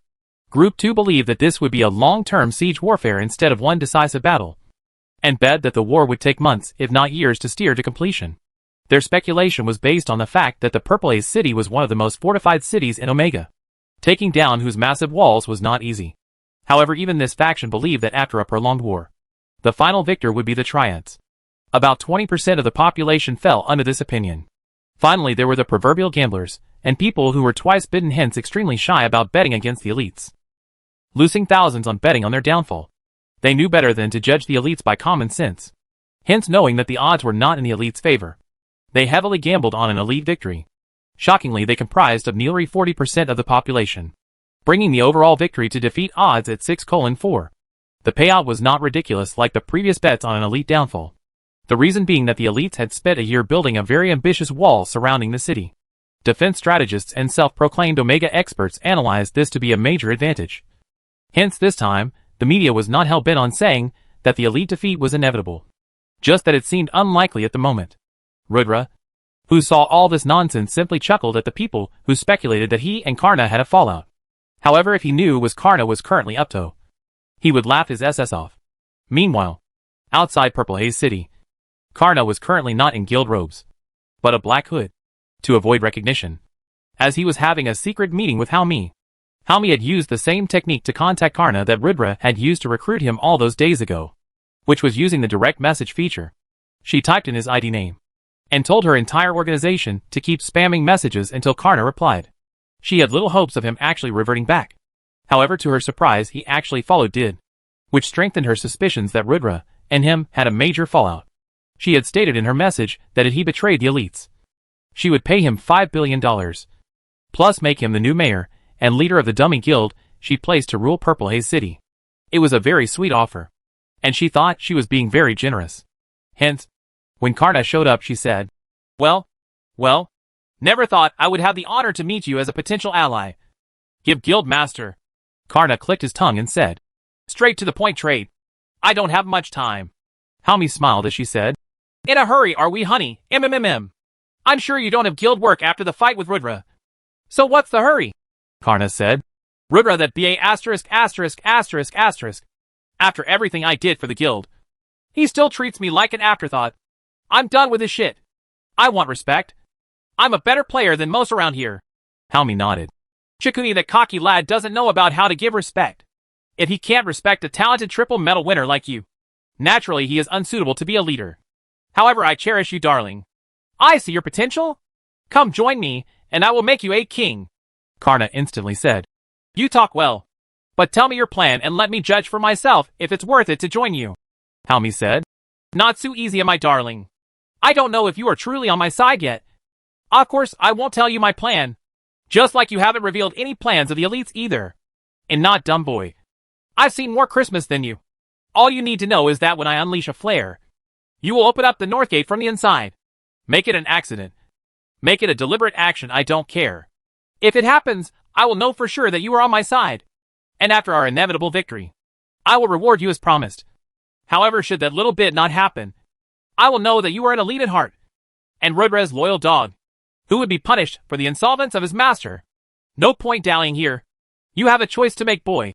Saying, Suhami walked off, leaving Karna alone in the place. However, the moment she walked off from that location, she sent the conversation with Karna to Rudra. Her purpose was to sow discord. And naturally Rudra was shocked when he saw the video. And since Karna did not tell anyone what he was currently doing, there was a chance for misinterpretation. Rudra found himself on a crossroad where he never thought he would find himself. His scheming mind working against his rationale. He did not have a clarity about what to do. Hence, he decided to talk about it to Karna directly. And then decide for himself. // Special shout out to James Dr. Wolfick for the 2,500 coin gift.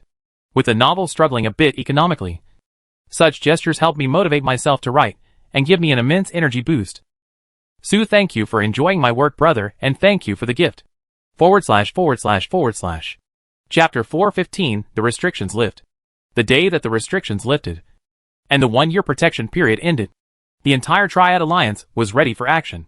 However, were shocked silent when the 4 system update was announced. System notification.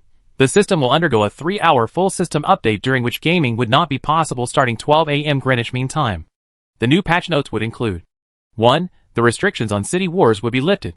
However, every corresponding internal strife must be reported to the kingdom, and the required war indemnity must be paid before any act of aggression. For more details, click here. 2.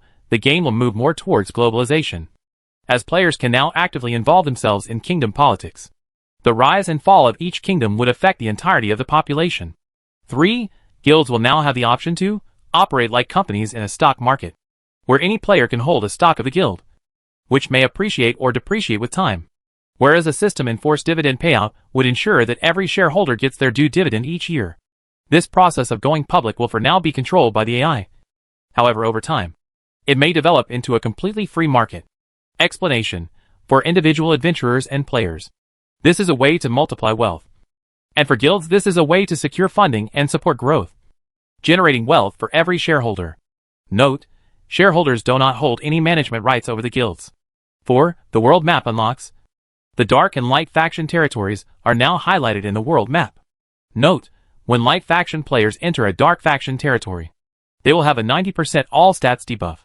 Teleportation between factions is not possible. If a player from the other faction is caught in the enemy territory, their death would result in a 1-month suspension from the game. The entire update notice consisted of 14 points. However, these 4 were the most crucial takeaway from the entire list.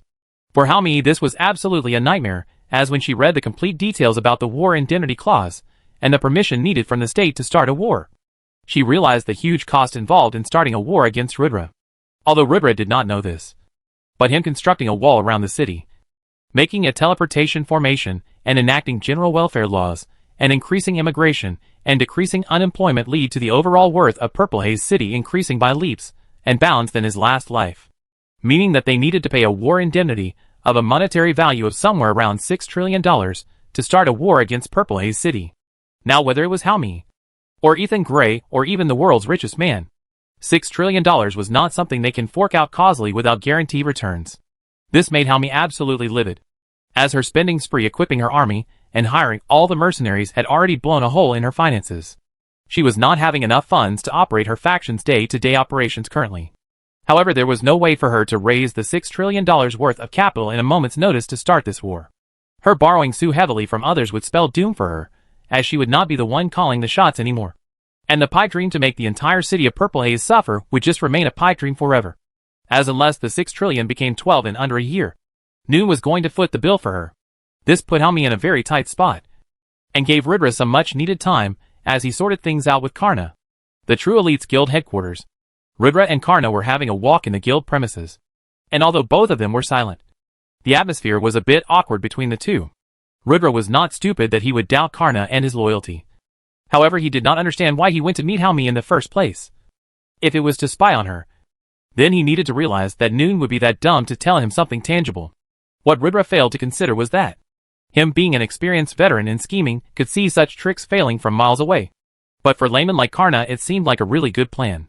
Rudra evaluated Karna by his own IQ, which was his mistake. For Karna, although he did nothing wrong the moment he met Rudra, he knew something was off. Although the two talked very seldom to each other about personal life and other things, they were undoubtedly very close friends.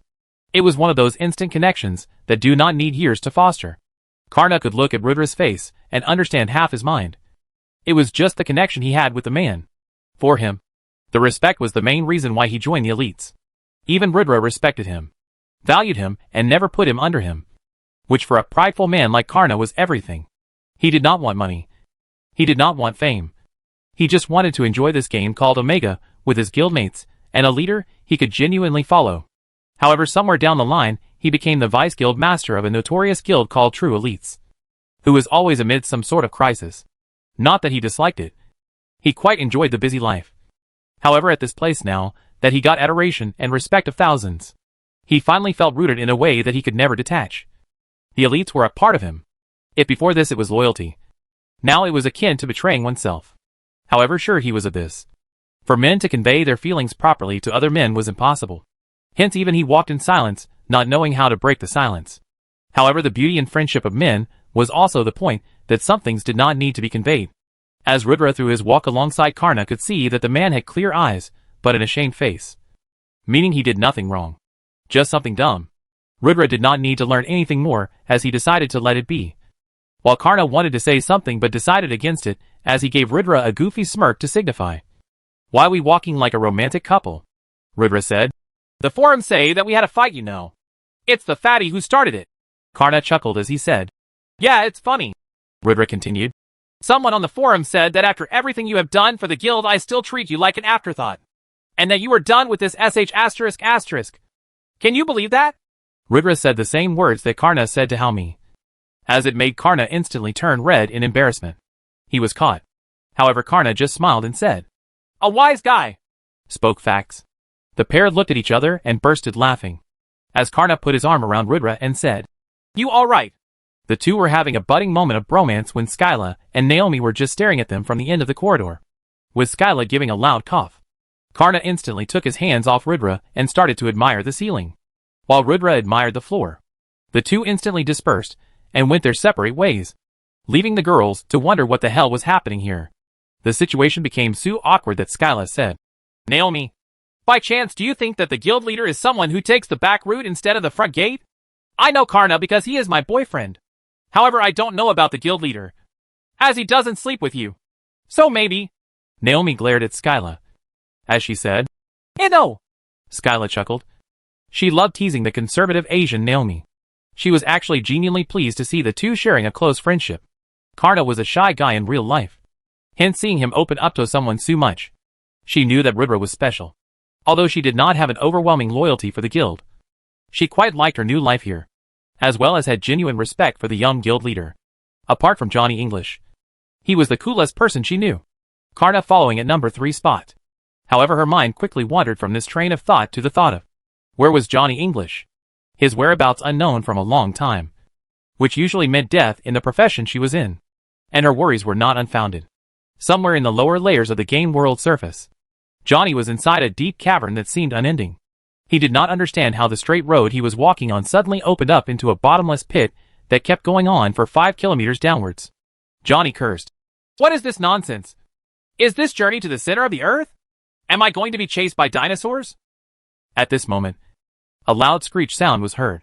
// special shout out to Brian Godwin for the 1,000 coin super gift. Means a lot to me, buddy. Also, I have injured multiple fingers, guys, so typing is currently extremely difficult for me, with me having to type one key at a time with my little finger. So I apologize in advance if the chapters are riddled with mistakes. I promise to correct them later on. // Chapter 416, a win before the war even started. Halmi was currently trying her best to raise the capital needed to pay the heavy war indemnity. However, it is now that she realized that the relations she had fostered over the years were pretty much useless. Businessmen who she had done various favors would not return her calls, and other drug lords in foreign nations would cite various excuses as to why they would not be able to meet with Haomi over the period of this week. Even her own triad partners were not keen on paying such a heavy price of war. Before under Haomi's repeated insistence and a lot of loss of face for the triads in the hands of the elites, they decided to add to contribute to the overall bill contingent to the fact that should Haomi fail, she would be removed as a triad head and her position would be absorbed by the two remaining factions. This meant that should Haomi fail, it would be game over for her. Haomi was too consumed in her rage, and too conceited and delusional to think that victory was a given, that she did not sit down and think about the consequences of defeat until it would be too late. Her forces and means were formidable, but the war was already a political ploy now. She had nothing but a petty revenge to gain from victory, as the other monetary and political spoils were divided between various investors. However, her defeat would be her alone, which would mean game over. She blamed everything about this situation on the elites, who were the root cause of her being in such a miserable situation, and vowed to destroy them, even if it was the last thing she did.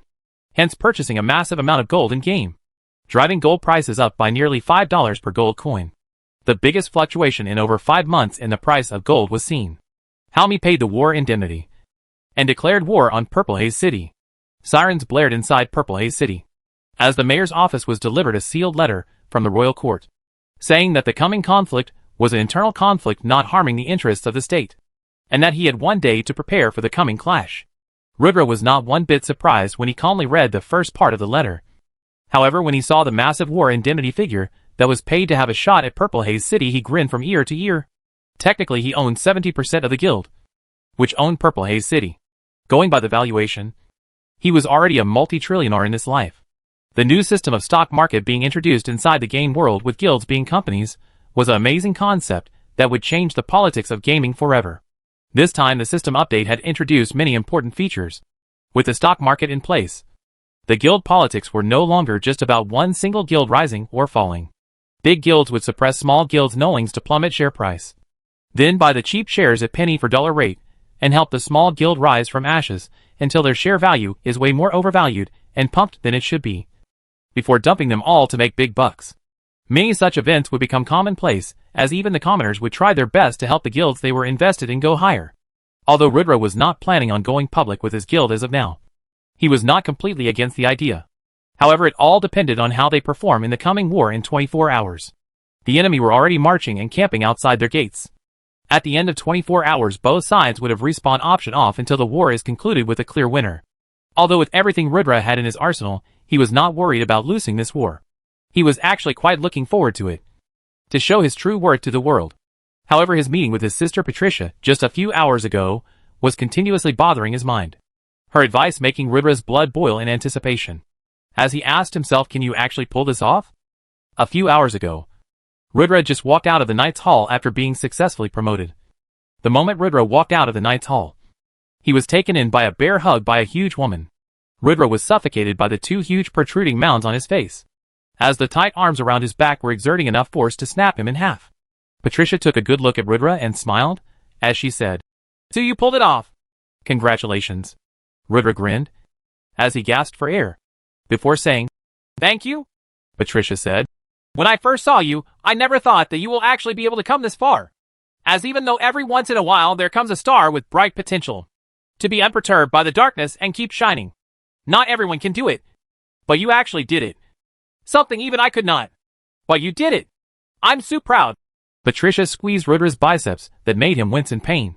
However, he endured it with a twitching face, before Patricia said, "Come to the mansion. I assume you got a legacy parchment, didn't you?" Rudra nodded, although he did not understand how Patricia knew. But since she did, he would just play along and understand what she wanted to talk about. Since the warmongers would currently be in a state of shock to see the massive war indemnity feature, Rudra knew he had some hours of free time at hand. // Sorry for the late chapter. My injuries have worsened, so it's very difficult to write as of now. However, today will for sure be a 3 chapter to give all the bonuses that are due. Special shout out to Quiet Empress for the 500 coin gift and the wonderful review, and to Adrian Harden for the 2000 coin gift. Thank you so much, guys. Means a lot. / Chapter 417, The Legacy Parchment. Rudra had received a legacy parchment after he cleared the Tier 3 promotion quest with the SSS rating. The quality of the legacy parchment depended on the prior performance and achievements of a player. Hence, even if 2 people cleared the Tier 3 promotion quest with the SSS rating, different rewards would be waiting for both people. The legacy parchment was basically the AI giving the player access to information as to what it considered as the epitome of their class capabilities. For example, if a legacy parchment was given to an assassin class, then it would contain a video of what the AI considered a near-perfect individual who used the class skills in action. Then a separate video of how those skills were obtained and to be used will be given depending on the size of the legacy parchment that the user had got. Rudra had gotten a 20% legacy parchment of Augustus one Knight, inside which was a clip showing Augustus in battle where he is leading a Knight's division of Hazelgrove Kingdom in a 1,000 against 100,000 battle. His use of spectacular skills and unseen before bombs baffled Rudra, as the guy was better at PvE than the best mages Rudra had seen. After seeing the video, especially the bit where a narrow bridge was defended against 20,000 men by only 5 standing shoulder to shoulder, Rudra realized that he massively undermined the strength of these ancient legends, and that they had much more going for them than he gave them credit for. Inside the clip lied one of the signature moves of Augustus one Knight. A move so ingenious Rudra marveled at the combination that it created. Based on the foundation of 3 simple moves: Blink, Shadow Doppelganger and Full Counter, it combined into a combination move called One Knight Retaliation, a move that broadened his horizons on how to fight. Patricia was keen in anticipation as to what Rudra would learn after accepting the legacy parchment, and hoped that it would be something from the ancestor Augustus one Knight, which to her extreme delight was the case. Patricia gave her absolute support to Rudra, who unlike her had limitless potential. As a person, she was actually not as lenient as she was with Rudra as his elder sister, as experienced by the other lieutenants under her command. But Rudra was simply so special and gifted that she couldn't help but spoil the kid a little, as his results never disappointed her. He actually managed to do what she could never do, and would probably go on to become a legendary knight at tier 4. Unlike herself, who could only artificially reach that level. The kid she had picked into the family about 3 years ago was now one step away from fulfilling the family legacy. And as the family custom suggested, as a One Knight member who had successfully reached tier 3, he was now privy to the family's secrets. Patricia had stars gleaming in her eyes as she pulled an old and torn-looking book from the massive bookshelf, only to reveal a hidden passage behind it. She looked at Rudra and smiled, before saying, "Come, let me show you what it truly means to be a One Knight." Rudra, who was shocked to see the secret passage suddenly appear, followed her inside in a stupor. Meanwhile, somewhere beneath the surface of the earth, Johnny was currently holed up in a small cavern where nearly 14 massive eggs were laid, where he was kicking a stupid T-Rex, who was constantly trying to bite him in half. Johnny stomped the T-Rex on her nose, repeatedly causing her to sneeze, and covered Johnny in her snout. Johnny cursed, "Stupid handicapped-looking lizard, how dare you ruin my robes!" The dinosaur roared in response, only for 10 daggers to pierce her skin, although the daggers were not long enough to cause any lethal damage. They made the dinosaur wince in pain, making it roar once more. It is to be noted that in the world of Omega, dinosaurs were the stupid lizards who could not have mana in their bodies, as evolution did not bless them with it, causing them to hide in deep caves underneath the surface away from superior species like dragons who could breathe fire. Even wyverns and lizardmen and other lesser dragons eventually were able to wield mana, however dinosaurs were never blessed with it, even after numerous centuries had passed.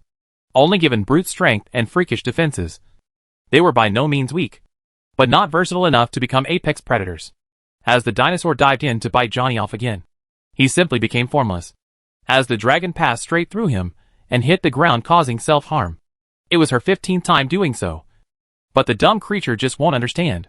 The dinosaur was level 270. It did not have a tier system, but it was enough to wipe out entire elite party of frontrunners like Rudra Karna and the like it faced head-on. However, to her very, very bad misfortune, she met Johnny, on whom with his newfound ability physical attacks were useless. Hence the dinosaur was locked in a very slow burn of HP as Johnny gave her a tough fight. However, Johnny was getting impatient. Only a few hours remained till he was supposed to be back at the elite's camp. But he was stuck here, with the stupid Mother Rex. He had no idea of how the kids were faring without him, or how the overall morale was. But he worried that they might be bullied by the triads without a veteran mercenary like him. Hence he shouted, "All right, giant dumb lizard. Time to go back to extinction." / bonus chapter for hitting the golden ticket target. This is one. And soon there will be one more for completing the Power Stone target. Although we just barely hit it at the end of the week. Good job everyone for supporting the book. / Chapter 418 Battle Horns Blown. The Elites Guild Hall. Live press conference. Rudra had called for a live press conference today, inviting PewDiePie and a few other influential streamers and media guys into the guild hall. Today, he wanted to make a statement to the world. A statement about what the elites were truly about. A display of the guild's true power. As usual, the elders stood on the stage while the other members filled the numbers inside the guild hall. However, the rowdy bunch was a little more disciplined today as to not give a bad impression inside media. Only 3 hours were left until the war officially began, and the forums were ripe with speculation and debate regarding this war. As the restriction was lifted yesterday, many were stupefied to know that war indemnity had to be paid before declaring wars on a territory. Hence, although some fights broke out regardless, many were put on halt. Amongst these fights, the elites facing the triads was undoubtedly the largest and the most significant one. The world had their eyes on this war, especially after the 4th system update and the various new globalization steps taken. The world was assessing each other's strengths now, and the spotlight was on Rudra's elites. To understand where they stood in the power dynamic. Undoubtedly strong. Filled with wonder members and triple Olympic gold medalists. Individually, they were absolutely terrifying to face against. However, numbers and influence was not on par with other major powers, as they only control one city with a pitifully low members count. However, all that did not matter if the small guild is capable of wreaking havoc on large-scale organizations, like the Triad Coalition. Should the elites become the victors, they would undoubtedly have solidified their position as one of the top regional powers. Time and time again, the elites won wars with overwhelming disadvantages. Would this time be the same? Would the small guild lose their 40 seconds of fame? Would they dissolve, and the talented members be absorbed into other organizations? Everyone had different questions. However, everyone was in rapt attention as Rudra started to speak. Rudra said, "All right, lads. Another year. Another war. Another victory." A small cheer erupted from the crowd. But millions watching worldwide sneered at Rudra's cockiness. Rudra smiled and continued. "The opposition is nothing much. We have personally had the honor of receiving their prestigious leader once in this very guild headquarters. But she was too overbearing, not understanding that inside Purple Haze City, the elites are the gods. And if you get into a fight with them, then your hands are just as short to box with God, resulting in her being dragged across the streets of Purple Haze while being pelted with rotten tomatoes. But guys, we made a mistake there. A very unfortunate one. We did not thoroughly understand Hami's character. I'm terrified of it now that I know it." Silence. Utter silence. Rudra's cockiness had now baffled even the extreme elite supporters, as they watched with bated breaths on what he had to say now. Many thought Rudra would acknowledge how terrifying and revenge-driven Hami was. That he was sorry that he brought this war upon the guild. Or something along those lines. However, Rudra said, "The mistake I made is, I did not know that Hami, that ugly noseless 50-year-old foggy, would actually be a masochist. One-time humiliation was not enough for her. So she is back for more." Silence. Utter silence. Followed by a roar of cheers and laughter. The media guys covering this gulped in fear. The elites were the ones living in the upside. Not them. They feared for the lives of themselves and their family. The triads were known to be petty. They would surely pursue this matter. However, their channel representatives told them to hang on, as the viewership numbers were through the roof. Hence, despite their fears, they kept recording the event. Rudra said, "Well, as gentlemen, we must oblige a grandmother's request. Let us make sure to humiliate her and the hundreds of thousands following her, and make sure that she has one more walk of shame inside Purple Haze City before this is over." Even the guild elders were baffled by Rudra's boldness this time, which was very unlike his character. However, they never shied away from showing support to the guild leader. Hence, loud clapping and cheers followed. Rudra laughed alongside the crowd for a while, before raising his hand for silence as he said, "Triads, you may have started this war, and you may feel like you are some kind of gangsters, better than the men and women in this room. Well, let me break it down to you. You may have started this war, but the elites will damn sure finish it, and your reputation alongside with it. I dare your organization to be able to land a single foot inside Purple Haze City. It's an open challenge. So just bring it." Rudra was fired up, and his energy made the blood of thousands inside the guild hall boil with energy as well. Even those at home could feel the threat behind Rudra's words, as they could not help but fear this madman. Rudra shouted, "One for all."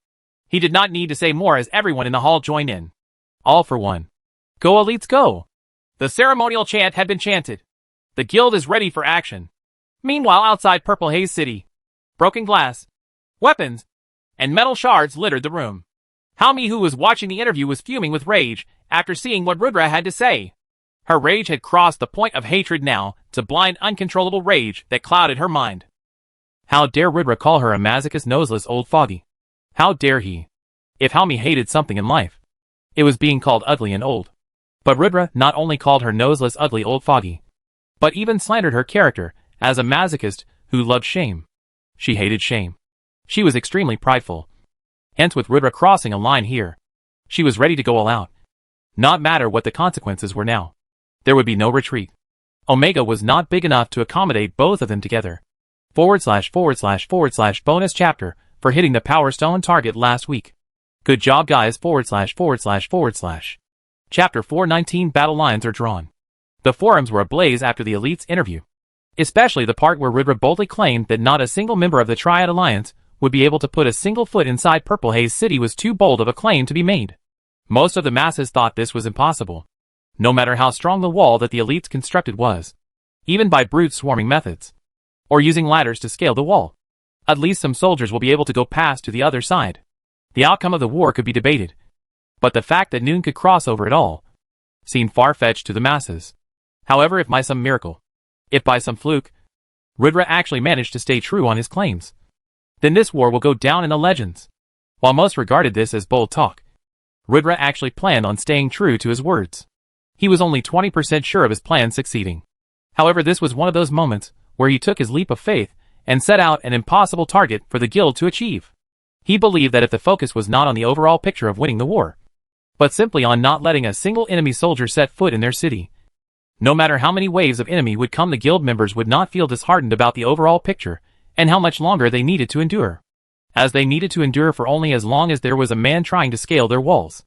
Of course, this was a double-edged sword that Ridra had pulled out. By giving them a very crucial short-term goal, he blinded them on the big picture, which meant that he increased the overall chances of failure of the plan. However, that's how Ridra wanted to roll this time, because of the future plans he had, and the conversation he had with Patricia about the secrets of the One Knights. He knew that this war is nothing in the grand scheme of things, and it was only an opportunity for him to scale up the real ladder. Ridra's only regret? Johnny English was not here yet. Johnny promised to be back before the war started. However, they were 1 hour away from the war, and there were no signs of him. Johnny gave Ridra an incredible amount of confidence boost. Ridra genuinely believed that if not for his reincarnator advantage, the epitome of what a player could reach would be Johnny English. Maybe Johnny was still better than him with his reincarnation advantage. He did not know it for sure. However, one thing was for sure, and that was that his presence brought a calm to his mind. As if telling him, go do your thing.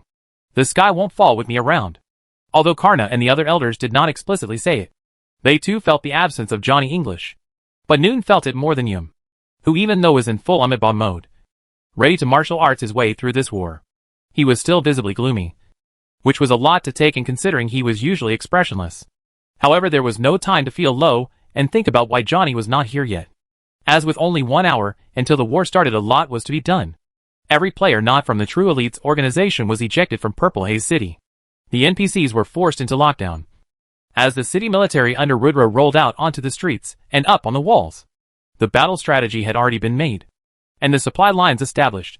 Hundreds of thousands of arrowheads, javelins and other long-distance throwables including special potions were stacked on the walls of Purple Haze City for the disposal of defending forces.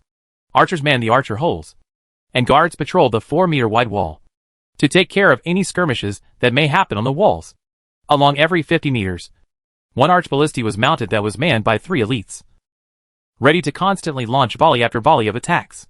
There were also flame torches and oil kept nearby, in case Ridra gave the order to unleash a flaming volley. Except for this, many hidden cards were kept ready on the elites' side of the wall, to be unleashed as big surprises in critical moments of the war. Overall, the elites looked incredibly strong. The mighty walls of Purple Haze had not been battle-tested yet, but they looked absolutely massive and impregnable as of now. A nearly 30-meter high and 4-meter wide wall was an architectural marvel, and nothing to joke about. Without a doubt, the biggest problem that the invading forces were going to face was how to get past the wall, inside the city, and onto the mayor's office to claim the city token. That was the biggest challenge in the war, and one of the 2 ways to defeat the elites. The other way was a complete rout, meaning more than 97% of participating members of one side to be dead. However, for Ridra, the way to victory was simple. He could use one of these 3 ways to win. 1. Hold the city for more than 48 hours, in which case the other party must forfeit their attack and retreat. 2. rout the enemy party to less than 20% of their starting numbers.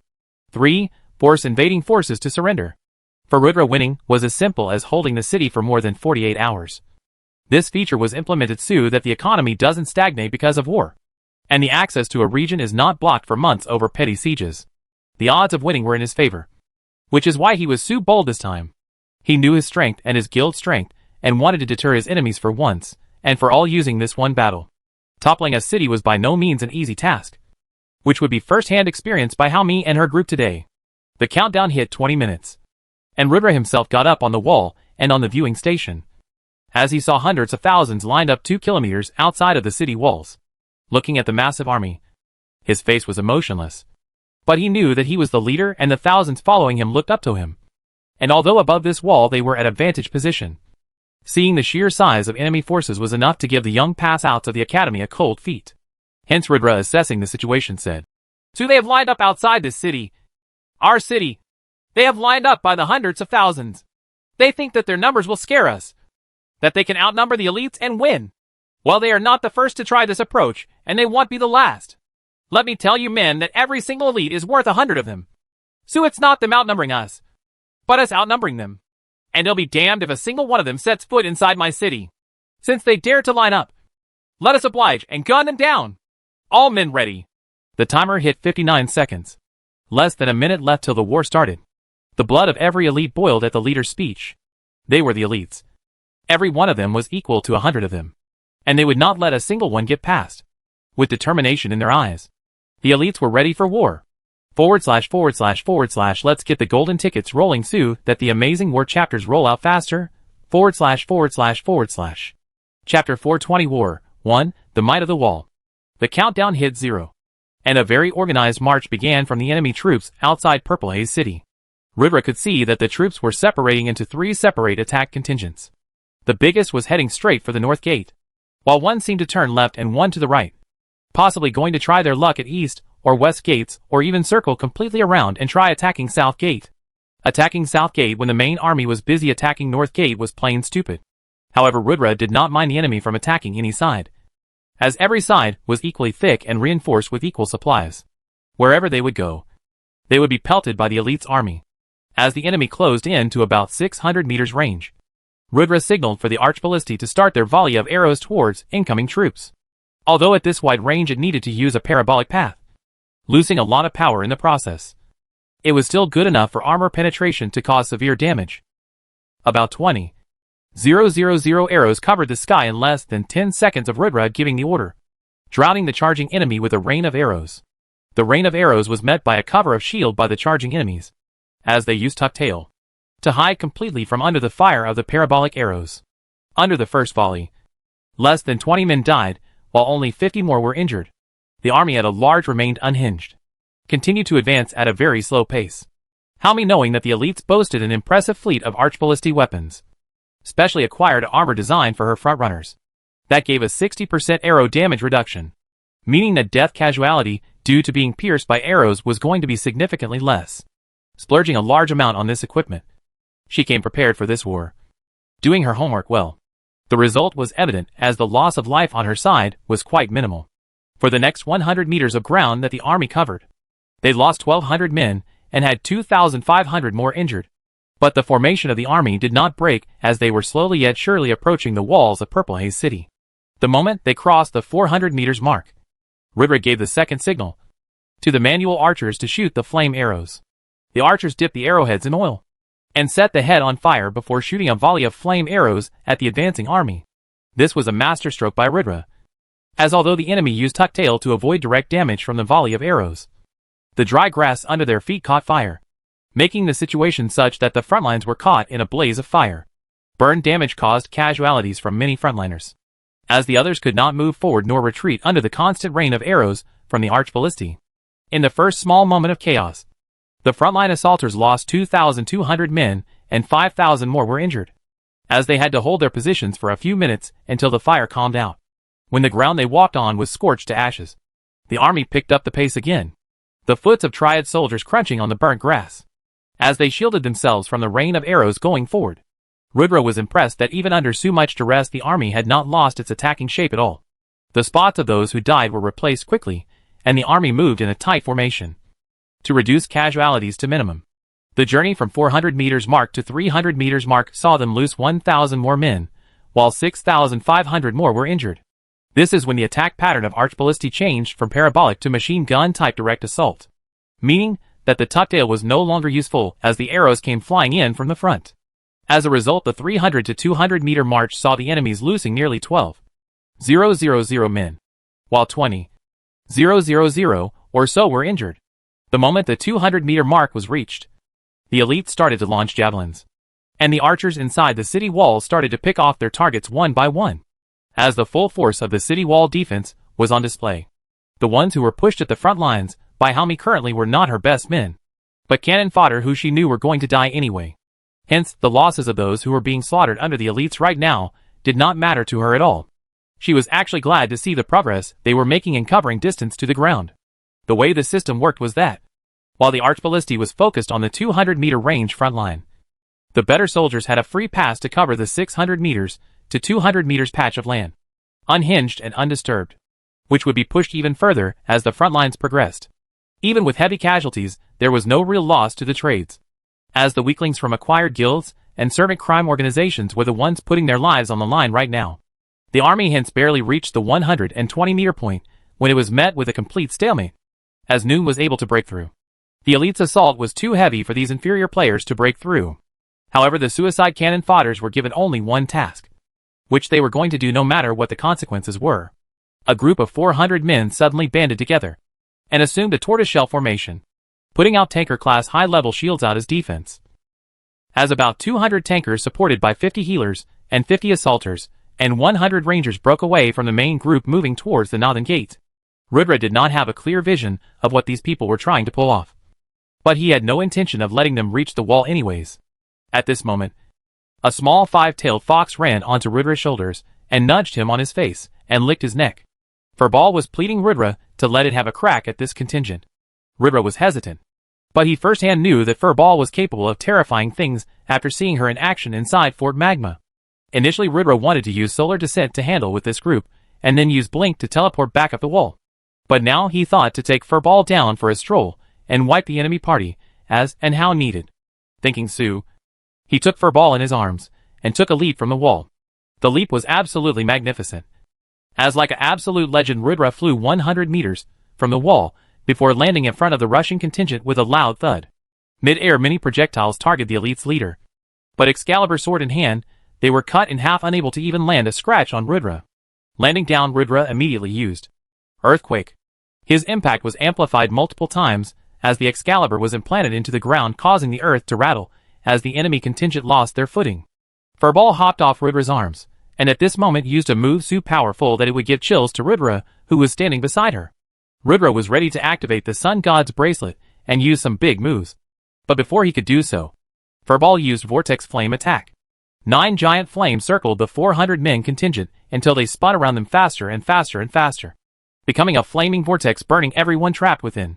Within 10 short seconds, the 390 of the 400 men were burnt to ashes, while the rest were desperately clinging onto some large container. Rudra looked at Furball in horror. This was undoubtedly as strong as a peak tier 3 spell. When did his pet turn out to be so strong? In response, Furball burped as small flame escaped her mouth, hitting a soldier in his bum. Although Rudra did not know what the remaining 10 men were protecting, the men also did not know that the heat from Furball's attack had already unstabilized the reagent, and that within seconds there would be a large explosion. And that was exactly the case that happened. Just as Rudra used Blink to teleport out of the area and go back to the wall, there was a massive explosion about as strong as Furball's attack, whose shockwave was felt by everyone on the wall. The unstable reagent had exploded, the recoil killing hundreds of Haomi's own forces. However, the faces of both sides were pale. The Triads could not understand what just happened with their forward contingent, and how a small animal just devoured 400 men, while the elites were terrified of the weapon in possession of the Triad forces. Should they set it off at the wall? Would it be able to sustain? Rudra gulped down in anxiety. He was the closest one to where the blast happened. Had he been a few milliseconds late, he might have been dead and out of the war for good. It seemed like the elites were not the only ones with hidden cards in this war. The Triads had some tricks up their sleeves as well. // special shout out to Adrian Harden for the 1,000 coin gift, and to Cole Bromley for the 500 coin gift. The patronage helps the novel a lot. I hope we can pick up the pace with the golden tickets, as we are still 120 tickets short of hitting the next bonus target.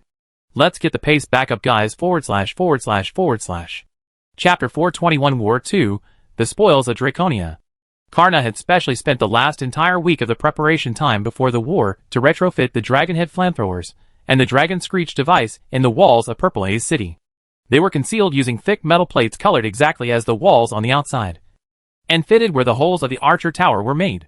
The effective range of the Dragonhead flamethrower was only 30 meters. Hence, they needed the attacking forces to absolutely swarm to the walls before unleashing them for maximum damage. However, the Dragon Screech device had no such restrictions.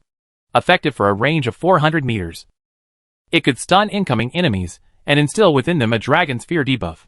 Hence, Ridra waited patiently for the attacking forces to close in.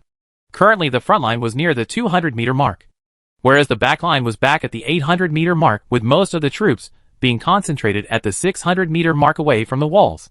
Ridra knew that now was not the time to unleash his best cards. He needed to wait more to reel them in.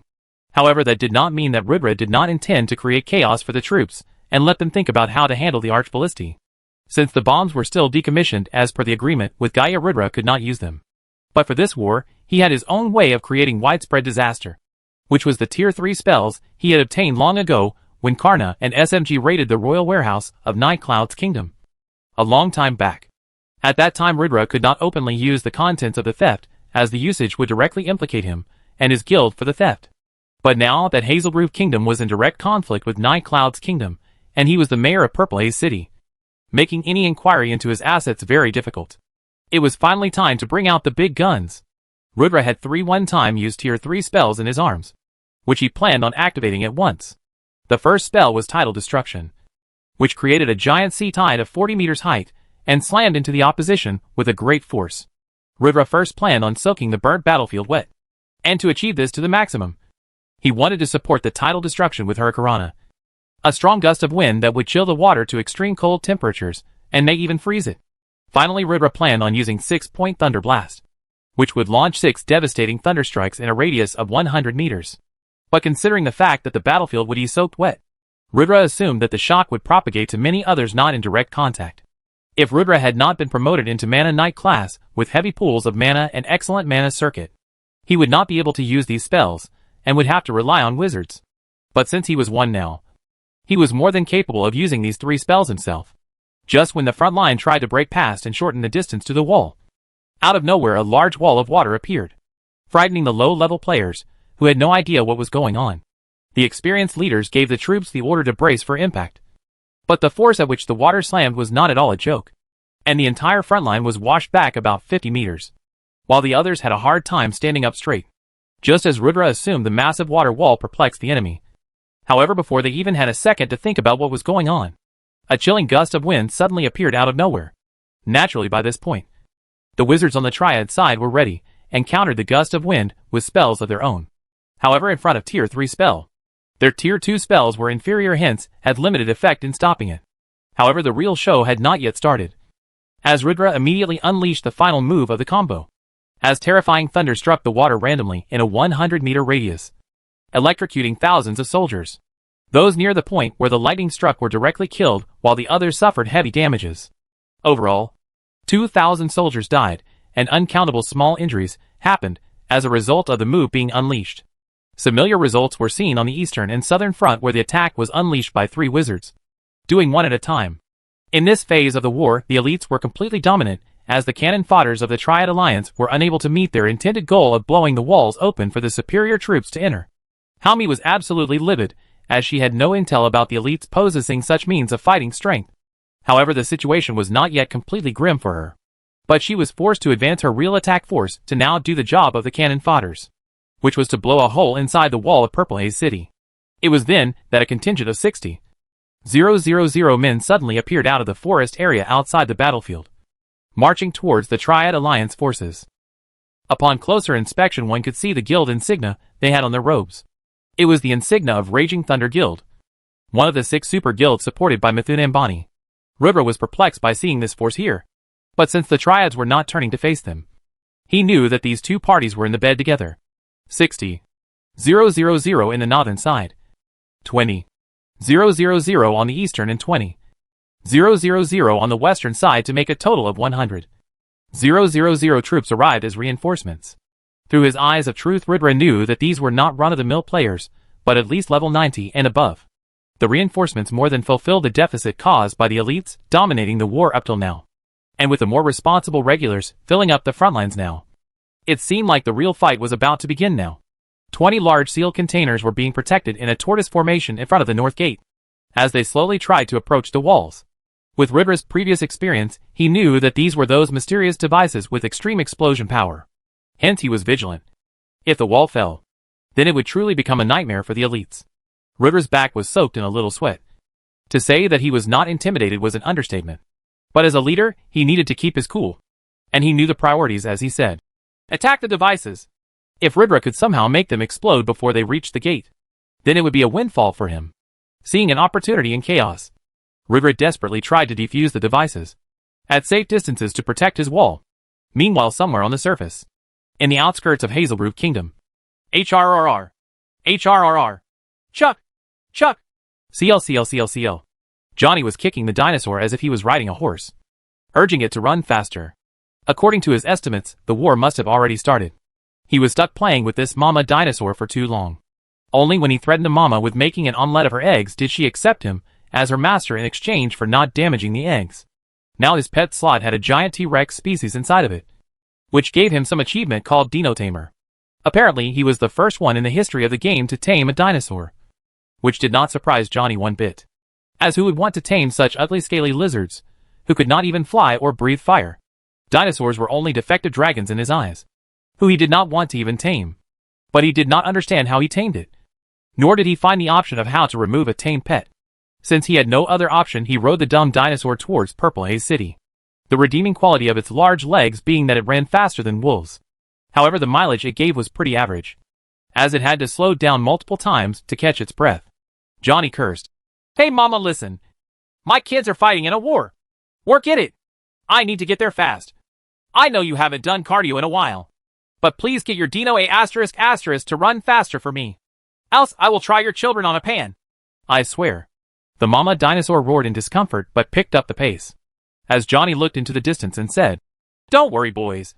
Johnny English is on the way. / Only 30 more tickets needed for a bonus chapter. Hopefully we hit it today itself. Upcoming chapter, War 3, Return of Johnny English. /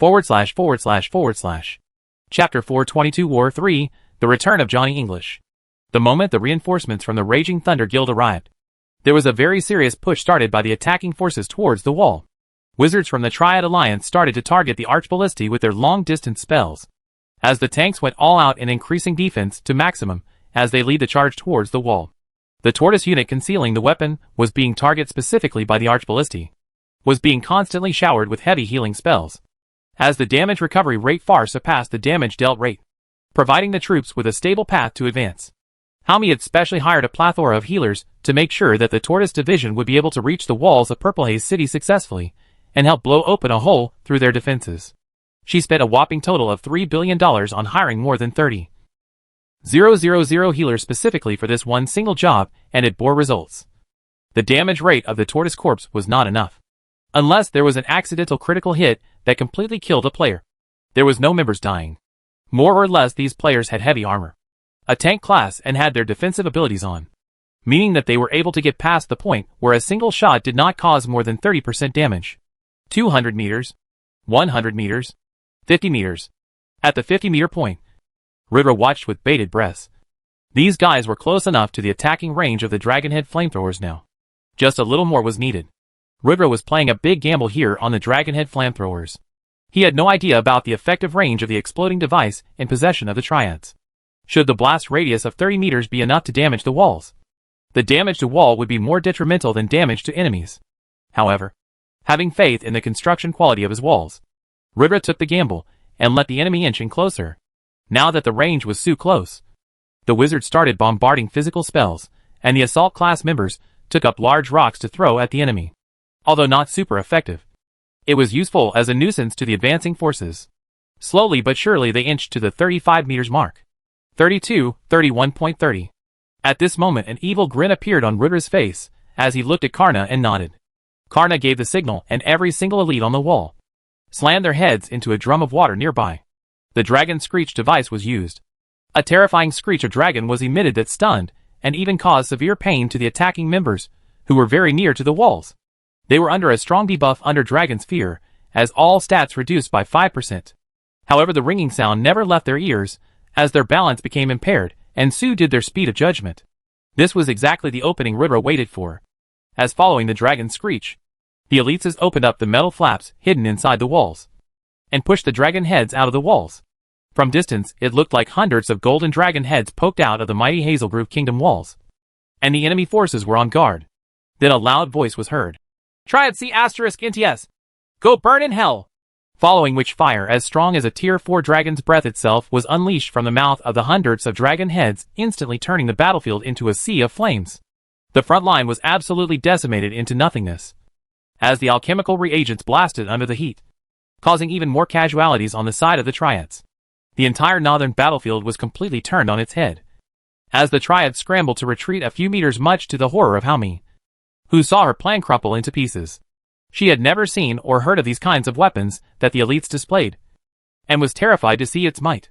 To claim it to be a simple flamethrower would be akin to calling a Toyota a Ferrari. It was absolutely devastating. However, in this moment, when everything seemed going well for the elites, they made a small slip-up. The eastern battlefront had one single alchemical reagent that did not explode, because it was placed in a narrow angle that was a blind spot between the two flamethrowers it was positioned at. The two remaining tankers quickly drank berserk potions and ran with all their might towards the eastern gate, although 2 arrows pierced their chests, and they took heavy damage. They finished their jobs by getting the unstable alchemic reagent in a 5-meter vicinity to the wall. Although made with pure metal, the gates were actually the only weak point of the Purple Haze City walls, as the doors were hinged from the sides. Although impossible to penetrate, could be blown off the hinges. And that is exactly what happened, as the unstable alchemic unhinged the metal door completely, as it blasted open one side of the gate in the eastern wall.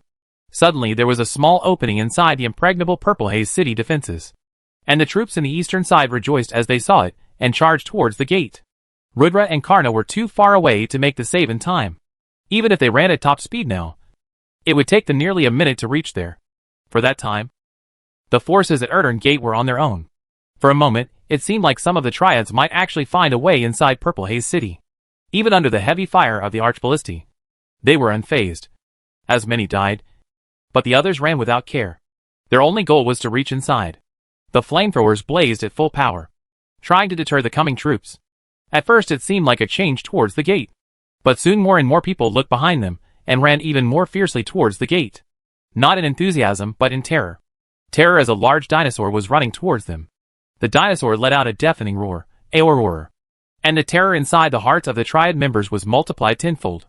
Adding to the fact was that the running players were suddenly having a sudden spree of bad luck. They would trip while running, and run into their own allies, tripping them as well. The arrows that only gave normal damage suddenly started to give more and more critical hits, killing more opponents.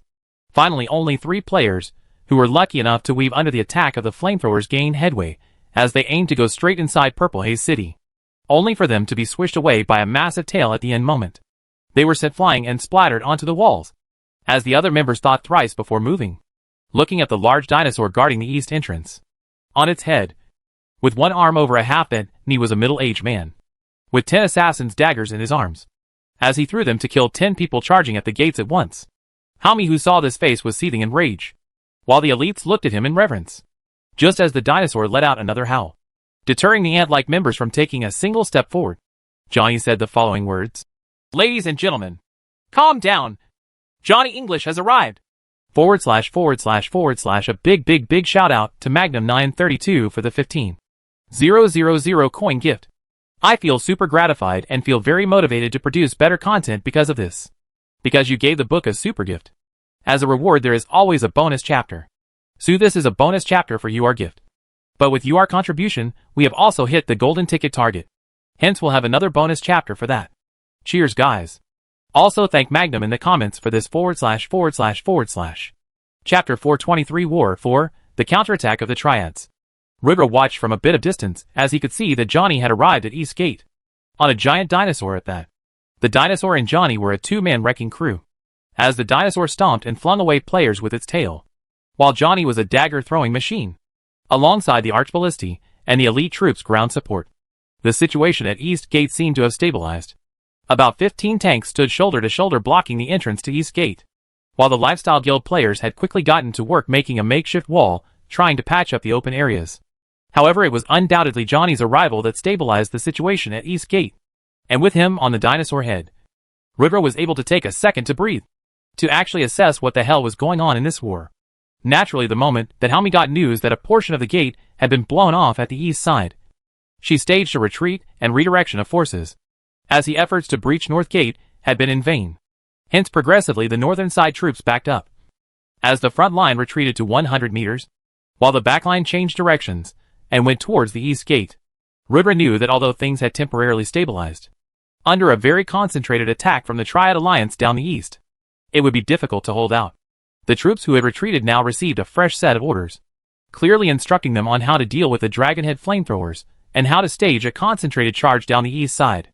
Although Helmi had lost nearly 30% of her total forces for absolutely nothing, she still had enough to make the elites' lives difficult. The forces on the North Gate and the south both converged as the entire battlefront now became the east. This was a very wise move on the part of Helmi, as one side of the wall would only have a limited number of Archballisti and Dragonhead flamethrowers, which was better than a three-pronged attack where they would face exponentially more of them. The long-range troops had one order now, which was retaliation. Helmi wanted the Archballisti and Dragonhead flamethrowers decommissioned. Although difficult, the task was not impossible, as thousands of Triad archers, rangers and wizards took aim to hit them from distance. The Dragonhead flamethrowers had an effective range of only 30 meters. Hence, limited range was one of its major drawbacks. With the Triads out of the 30m range, it was effectively useless. The moment the Triads started to attack the Archballisti and the flamethrower heads, Rebirth issued an order to retreat the Dragonheads and put down the metal flaps to protect them. If an Archballisti was destroyed, it was not a big deal, they could always produce new ones. But the components to produce a Dragonhead were only available in Draconia, and not readily available here in the human lands, making its damage very concerning to the guild. Hence, under heavy targeting from the Triads, the Archballisti did start to show mechanical signs of failure, as various spells and arrows hit it. This was of course a trade-off, as while attacking, the wizards and archers left themselves vulnerable to counter-attacks as well, and the troops stationed on the walls did their best to pick them off. Hence, although the elite suffered the loss of a few Archballisti, they did cripple the opponent's best PD forces, leaving them with only an assaulter legion. Rudra, Karna, Neatwit, and a few others reached the East Gate, and started to check on the situation there. Thaddy had arrived and was taking over retrofitting the broken part of the gate, trying to wheel the massive gate back in place. Rudra looked at him and asked, "How much time do you need?" Thaddy instantly said 30 minutes. Rudra wanted to curse and slap the fat off his fat friend. Did the situation look like he could leisurely give him 30 minutes of time? Johnny outside was already under intense pressure, as the dinosaur he was on had already dropped to 40% of its max HP, meaning that it won't last much longer. Rudra knew that he needed to buy time for the defenses to come back up, and with limited long-range capabilities and a horde of enemies tunneling in towards this gate, it was going to become a hotbox. Rudra cursed, as he knew that some of the elites would need to go down on ground zero and take on the task of facing these guys head-on. He obviously knew who they were going to be. Him, Karna, Johnny, Yum, SMG, and finally Neatwit. Before going out, Rudra had only one command to give, and that was to Mediv, which was, "It's time." Mediv nodded and seemingly disappeared in Purple Haze City, while a very small bunch of elites casually walked out of the East Gate of Purple Haze City. 15 tanks standing shoulder to shoulder protecting the exposed gate. In front of them were a handful of elites, in front of whom was one massive dinosaur and Johnny.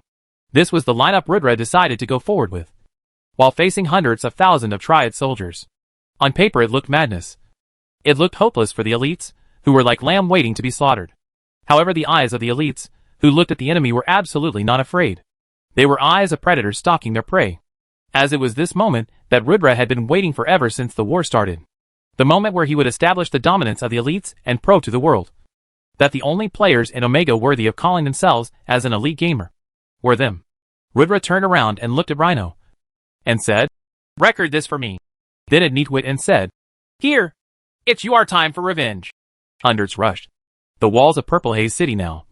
As the troops on the wall gave heavy suppression fire, the working archballistae pelting the rushing troops. It was complete chaos. Johnny retreated his dinosaur when its health reached under 10%, and joined the other elites on the ground. The second phase of the war was now underway. // Alright guys. An unbelievable day for me today. As the book's top fan Cervantes91 also gave me a gashapon worth 15,000 coins. While Saxacook gave me a luxury car and Oxocker a dragon. Now I am motivated to the brim. The appreciation you all are showing makes me excited for the content I am producing. Considering that we got another super gift, and that you have all shown me such incredible support. I will give 2 more chapters today. Except for this one. Sue cheers. This one is a bonus for hitting the golden ticket target. Good job. // Chapter 424 War 5, The True Might of the Elites. POV Rhino. Rhino was tense. In his hand his heavy shield, as he expected hordes of enemies bumping into him any moment. To try push the tank line back to enter Purple Haze City. In front of him were the elders of the guild. Although he had immense faith in those guys ahead of him. But there comes a point where one falters. Seeing thousands of men charging at the narrow passageway leading towards the east gate. It was the slowest 30 minutes of his life. As he watched and watched. Hundreds of triad members trying to fight their way past 6 men. Yet no matter how much Rhino anticipated contact, not one single man went past that line. Looking back at this exact moment. A week later.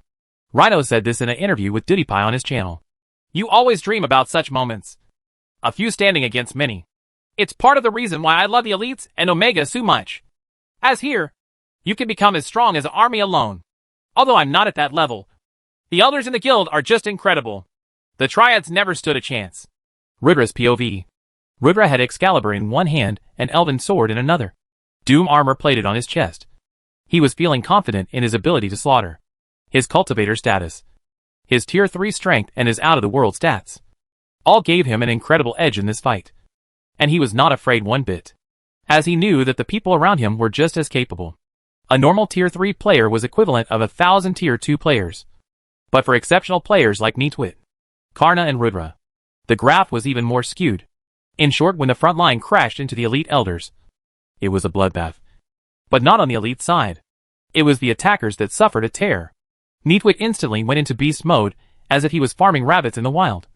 As his gleaming black sword left only a trail of blood in his path of destruction. Neatwit had been quelling his killer instincts for a long time. He had trained hard and technically improved as a player when he trained in Draconia. Ever since then, he was on a tear to improve himself. Promoting to tier 3. Doing everything in his power to pay back the grudge in his heart. He had only one goal. Which was to make Haomi and his father suffer. And now was his chance to do so. It was fascinating to see how Rudra and Neatwit were actually forcing the attacking line to fall backwards instead of go forward. As the fight progressed. It was an incredible sight to see. As 6 men pushed back hundreds. No matter how they attacked. No matter how they pushed. Rudra and Neatwit were relentless. Their power far outperforming the tier 2 players' defensive capabilities, as Elven Sword and Neatwit's Unnamed were highest grade weapons that could slice through their armor like butter. Johnny's formless way of fighting ensured he took no damage. As SMG was only a shadow on the battlefield. Karna, with his eyes closed, was the gatekeeper and the last line of defense. As those who slipped through Neatwit and Rudra were met by him. However, there was no getting past him. Rudra was just unleashing a flurry of moves. Overhead slash. Twin blade cross slash. Claymore. Darkness bind. It was just one big move here and one move there. While Excalibur never stopped piercing people closest to him. Whatever little damage Rudra took was healed by the Doom armor as blood constantly kept being splattered on it.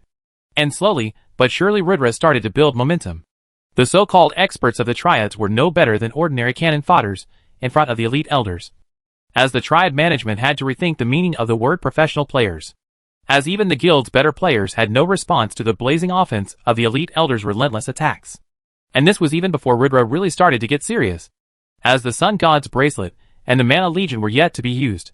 Rudra had not even unleashed the sceptral moves of Elven Sword yet. The World Slash and the 10,000 cuts. He was just simply that dominant and in control.